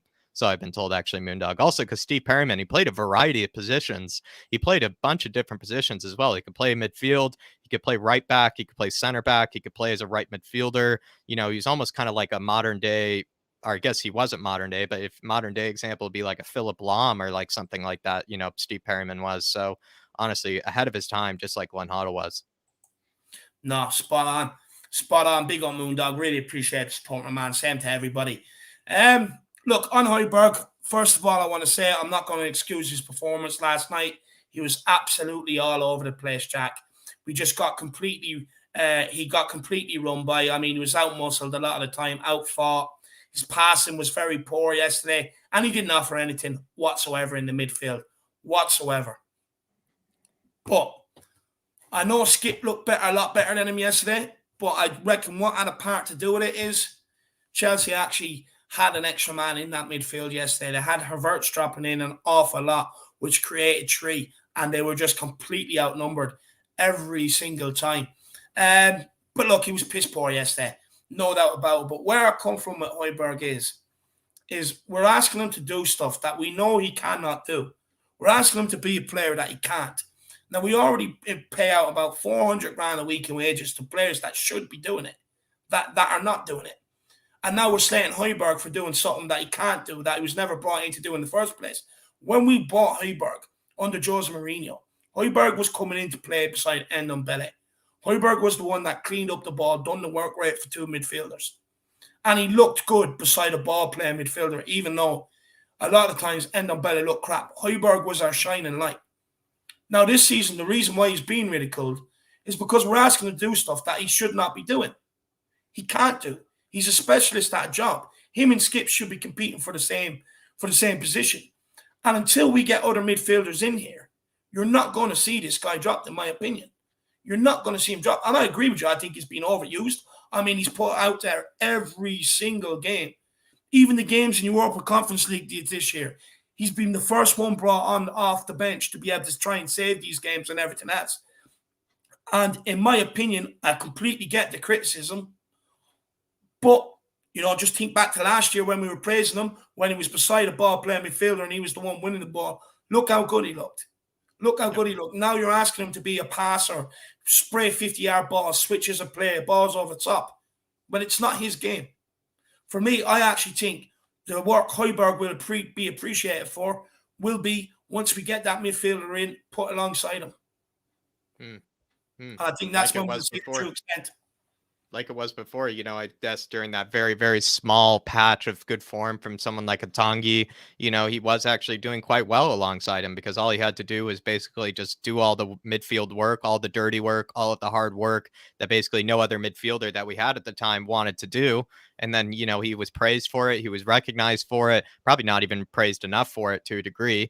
But he did have that ball playing midfielder alongside him. And that's exactly what he needs. I think Højbjerg has his limitations. I'll be honest. I know he has his limitations, but I feel like we do really need to recognize what sort of player he is, what he actually can bring to the squad. He's also a fantastic mentality, a fantastic sort of leader to have in the clubhouse as well, or in the dressing room. I just feel like, sometimes the criticism is warranted, but sometimes I think we go a bit too far, maybe because we have to realize what sort of player he was last season. He was practically our third, if not fourth best player in the entire squad last season. And sometimes I feel like that does warrant a bit of credit in the bank. I think he should be dropped. I'll be honest, as his biggest fan, I think he needs to be dropped. I think he needs to basically be challenging for Skippy's sort of position. They need to be kind of battling within each other for that kind of holding midfielder, that destroying midfielder role. And Skippy probably will win out, but I think we still need to keep Højbjerg around. I don't really think he needs to go. I think he's plenty good player to have in the clubhouse. He's a plenty good player to have in the squad. I really like Højbjerg, Dave. I am being a bit let down, I would say, in terms of his quality. But I feel like by no means should he be someone that we should consider shipping on or something like that. I think he and Skippy should be playing for the exact same sort of position. No, I fully agree with you. But that's why we all asked for Skip to come back into the team, to give Højbjerg a rest. We all said it. Every single person said it through the whole summer. The whole idea of having Skip to come back in is so that we can rest Højbjerg. So the whole idea was to have them interchanging. Take one out, put one in. It's like for like, happy days. You don't lose anything. But when you're asking the two of them to play there, the two of them are being exposed. Yes, Skip's looks better, but their faults are being exposed. But they weren't brought in to be that sort of player. So, I mean, I get it. I get the criticism. I get we want more, but we have to dip into the transfer market. And like I said, I mean, yes, criticize him on his performance yesterday, absolutely woeful. But it's for me, it's lazy just to sit there and say, oh, he's played crap. He doesn't do this, he doesn't do that. But if you go back and do your research, why he was brought in to provide that stealing midfield, he's brought it. You know, people will say he looks crap, he looks shit, he can't do this, he can't do that, but won't talk about Dele Alli and Ndombele, Lo Celso. They keep asking for them to be given a chance, and they don't perform. They never ever perform, ever. They always let us down. And it's just lazy when they say he's been crap, his weaknesses and everything else are being exposed, this, that, and the other, without actually putting context to the whole thing. And I'm not having a dig at you, Jack. I'm having a dig at other things that I see when people comment on this guy, aka Alex Davies. It's just lazy to say he can't do this, he can't do that. Let's talk about the situation properly. Let's get into detail with it about the other players that were brought in to do it.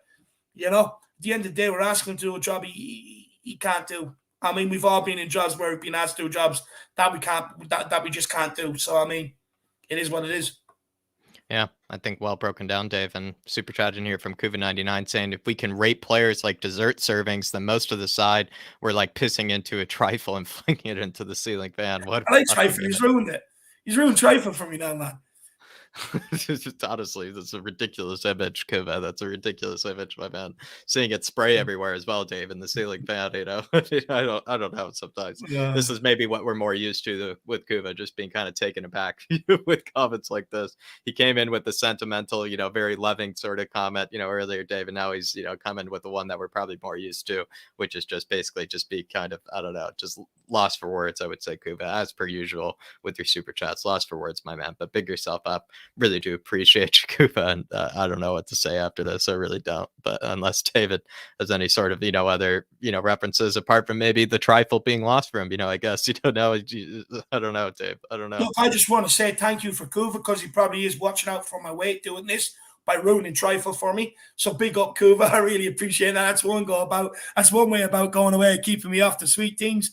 But no, I love the analogy, and to be honest with you, I don't want to ruin it. I want to keep it in all its glory. So big up, Kuva. Absolutely love it if we can rate these players like dessert servants. Classic. You can always rely on Kuva to bring a bit of joy. But well broken down, I must say, on Højbjerg, and it seems like more people are in line with the 3 from what I've seen, than anything else. It seems like the 3 seems quite fair to them. I agree with what David said. It's something that I believe I said at one stage or another on We Are Tom TV, where people were kind of talking about Højbjerg and Skip, and I kind of said, if you take yourself back 6-7 months ago, you have to realize we all wanted Skip in to relieve Højbjerg of this sort of pressure, to relieve Højbjerg, to give him a rest. We wanted them to be interchanging with each other, not really playing and starting on the same pitch at the same time all the time like we are now. We did not expect that to happen. We didn't want that to happen, but it says more about the other players than it does about Højbjerg, the fact that he continues to start over them. It just says a whole lot about the other players more than it does about Højbjerg, and I think we do need to give him a rest. I think, as someone said in the comments, it's kind of ridiculous that he hasn't come up with some, huge injury or something like that. The man's been absolutely overworked. He's been overplayed. He's been practically, never been given a rest for an entire year and a half from what it feels like at this rate. So I feel like Højbjerg, it's time for him to be given a rest. It's time for him to basically, come off from the bench and see what he can do from there.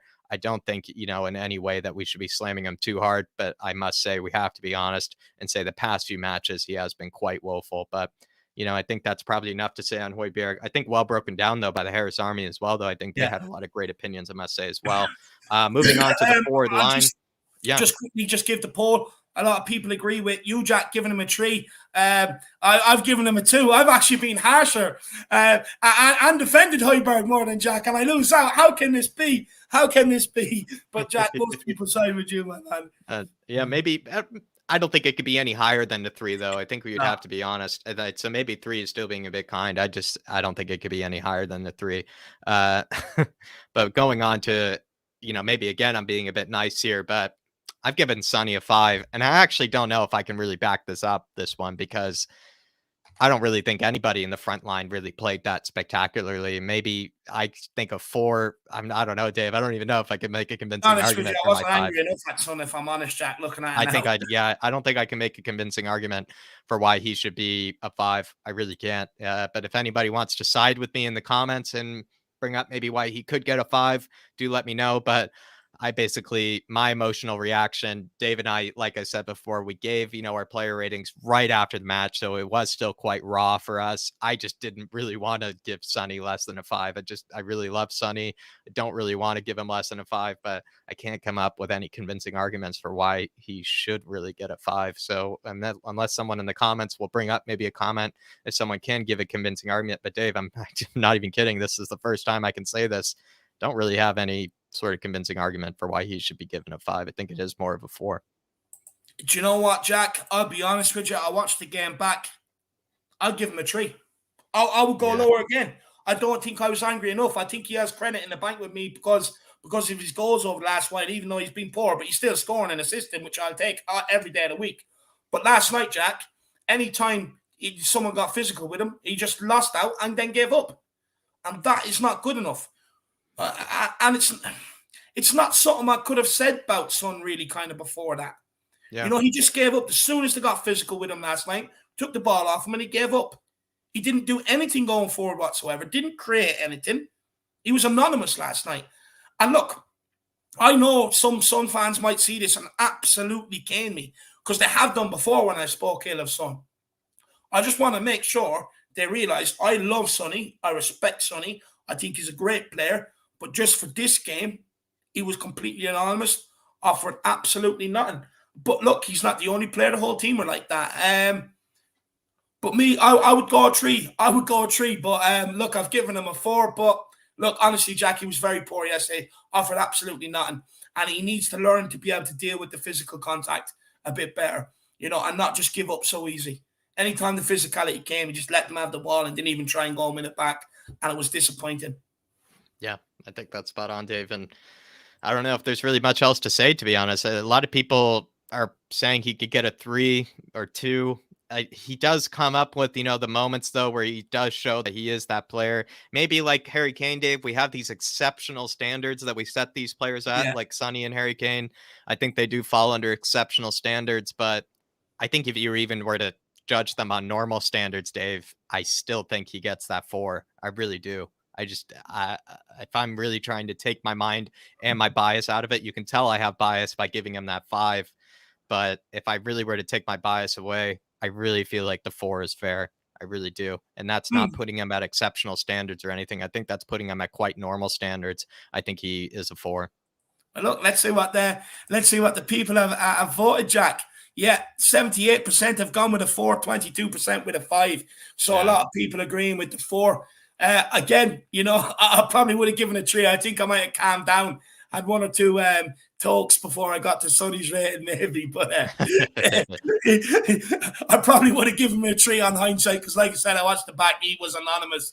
But look, hopefully, we rely on him for the next game. So, Sonny, let's get back there, my man. Harry Kane, Dave, gone for a 5 here. I will actually... I don't even want to see what I've given him now. Dave, you're giving him a 4 here. Again, too much.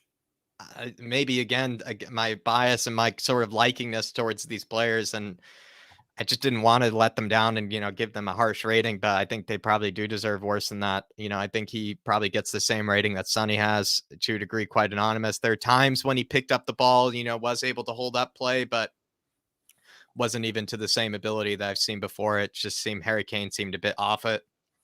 I saw him pressing at moments, but I don't know. I think I'm just, I don't know. I think I'm just kind of, scraping the barrel here, trying to find something nice to say about his performance. And I really can't find anything, Dave. I think it's the same rating as Sonny. I think it is a 4. Yeah. Do you know what? For me, Jack, I mean, look, my great with Sonny and Kane yesterday is right. Let's be honest. They're both world-class players. And even though things aren't going your way, you're looking for one of them to grab the game by the scruff of the neck and at least make something happen. I mean, look, everything that came into Kane yesterday bounced off him. He lost out physically. Even when he did win the headers, there was no one up around there trying to pick off the second balls or pick them up or anything like that. He had that one shot in the game from the free kick. Apart from that, Jack, I thought he was absolutely piss poor. And I expect more from the big man, to be honest with you. I do. I expect him, like, when things aren't going your way in a game like that, I expect you to fucking find something in yourself, within yourself, and basically just stand up and say, right, I'm going to take charge here. Yeah. I'm going to take charge. The ball's being pinned up to me. I get it. It's not ideal. But start taking charge. Start doing something, whether it be working harder, closing down harder. Do something else. And he didn't do it, and he really let me down disappointed. I was disappointed yesterday with BKH for the first time in a long time. So, look, 4, but on hindsight, I probably would give him a 3 again. Like Sonny, virtually anonymous, to be honest with you. Anything that went up front, it was like a ping ball machine up there and came back. Nothing stuck all day long between the whole lot of the front 3. And for me, yeah, disappointing. Like I said, Jack, probably would have given him a 3, to be honest with you. I think 4 has been too nice. Yeah, I think so never too. said that about Harry. I'm being fair. Yeah, I think we are being fair, to be honest. And, there it is, everybody. Probably less than a 4 seems to be the notion here. Probably a 3. I'd say Sonny 2 degree gets a 3, maybe a 4. I don't really think it's worth even trying to say which one had a better game. It's just really, they were just both pretty woeful, just both pretty anonymous. So moving on to Lucas, again, I'd give them all the same rating, Dave. And I think I just continually want to just take it down. Maybe Lucas had the best performance of the 3, but it just feels kind of ridiculous to even say that, Dave, because they were all just so just non-existent. They were all just so just couldn't do anything with the ball. Just couldn't really take any sort of the burden on themselves. They couldn't really just pick up the team themselves, any of the front 3. So I don't know. Like, I think Lucas is probably a 4. I think a 3 I could understand as well, but I don't know. I don't stand by my rating of a 5. I just don't stand by it. And maybe again, it was my emotional reaction to be too kind to these front 3, but I think they do to a degree deserve, a harsh rating. I would say a 3 or a 4 for Lucas as well. Do you know what, Jacko? Just quickly on the Kane one, I won. I got 80% of the votes. Absolutely smoked that one. Honestly, put it in some rolling papers. But look, when it comes to Lucas Moura, again, Jack, I mean, look, he was probably more involved than the others, to be honest with you. But I mean, let's be honest, he just ran down blind alleys all night long. Yeah. All night long. I mean, don't get me wrong, he was one of the 3 to get a shot off in the second half. I think he got some sort of volley off the end of Emerson's cross near the, or one of the 4 shots in the second half. He got a shot off one of Emerson's cross. But again, he was just going back to the old Lucas. I mean, just running down blind alleys. No link-up play. Passing was poor at times. Control. I mean, his control let him down a lot yesterday. But like I said, he was probably more involved than the other 2. So on endeavour alone, maybe a bit more work rate than the others. Maybe a 4. The rest get a 3. 4 is a fair, I think. Kane and Sonny, I would say then. It seems like we're concluding everybody. Kane and Sonny get a 3. Lucas gets a 4. I don't think Lucas would be jumping for joy probably with, getting a better rating. It's just he did seem to try to do more. It seemed like he did try to create more. But like David said, I do feel like he did have that age-old trick of his where he just ends up running down blind alleys when it's just completely unnecessary. And I don't know. I think he was still the better. I think he still was the better than Kane and Son, but it does. I don't know. It's just still not saying very much. Oh, jeez, Jack. I was looking at the poll here. I was after talking him into voting for your 5, and then you started speaking. Now you talked him into voting for my 4. So at the minute, and I think that's it on the player ratings. Yeah, a 4 gets 61% of the votes, and a 5 gets 39% of the votes. Yep, I think that's it. Maybe quickly on the subs, Dave. I mean, of the 4. I think Brian Hill and maybe Tanguy had the best performances of the 4. I think Harry Winks was the one that was brought on last. Yeah. And then Gio was brought on 3rd to last. Or no. Brian Hill was brought on last, I believe. Gio was brought on 3rd to last. I think Harry Winks was brought on 2nd to last. I'm starting to forget now. But of those 4, Dave, I thought Tanguy, it's not like for somebody, again, 60 million pounds, 200,000, wages. Yes, he created a few things. Yes, he kind of opened things up for us at times. But I don't know, Dave. It's just still frustrating to see Tanguy. Brian Hill, I thought, again, and actually the past few matches, you must say, with his very, very, very small cameos, he's only been given a few minutes each sort of spell. But each time he's been given these cameos under Antonio Conte, I've actually liked what I've had to see from Brian Hill. And so Brian Hill, for me, actually, I think he was the best of, the sorry bunch of substitutes as well. But I don't know. I'm actually liking these little cameos that Brian Hill has been given because I think he's actually doing quite well with them. Do you know what, Brian Hill? I thought he was very lively when he came on, very direct. I mean, there's a reason why I gave him the nickname Gil Messi. I know John Fitzpatrick in the chat, he's not going to be happy with me. He hammers me every single day of the week for it. But I mean, he broke Pulisic's ankles, honestly. And this guy will get better and better and better. And he ultimately created that chance for Lo Celso, which, may I add, he should have buried. He went across the keeper when he should have just smashed it into the roof of the net, in my opinion. And for me, yeah, I think Gil was lively when he came on. Can't really say too much about Winks. I don't think he had enough minutes to kind of say too much on Harry Winks. Lo Celso, again, he had that chance, but that was about it. Ndombele, I'll be honest with you, looking back at the game, Jack, between him and Hill fighting out for the two best of the substitutions. I agree. He won the free kick that Kane took, where Kane hit the target, and then he had a shot himself where he kind of got us up the pitch and had a shot himself. So, yeah, look, Gil and Ndombele maybe the highlights. Gil, look, with Ndombele, we've seen him do these sort of things sporadically anyway. I'm not surprised. But with Gil, I think he surprised a lot of people with how he moved that ball and shifted it yesterday.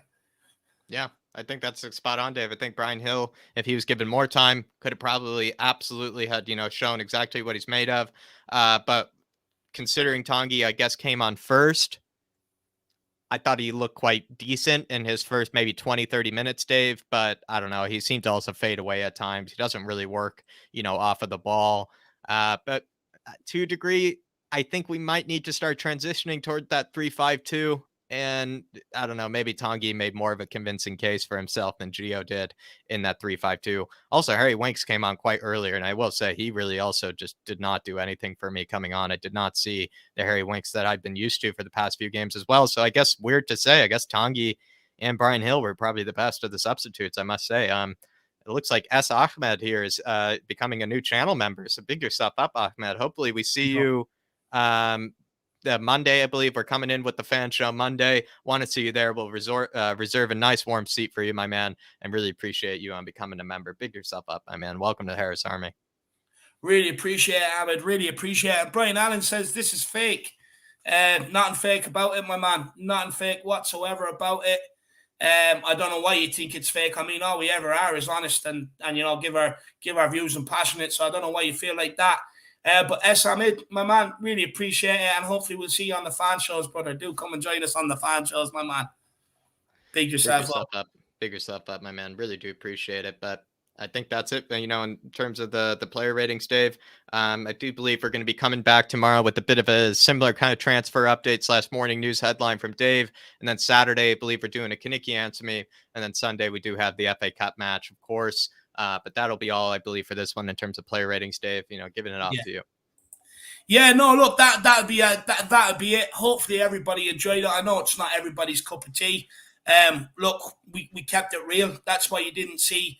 I mean, Brian Allen was saying it's fake. I mean, if it was fake, you'd be seeing 5s and 6s being handed out everywhere. Didn't do that, so I don't get it. Hopefully people have enjoyed it.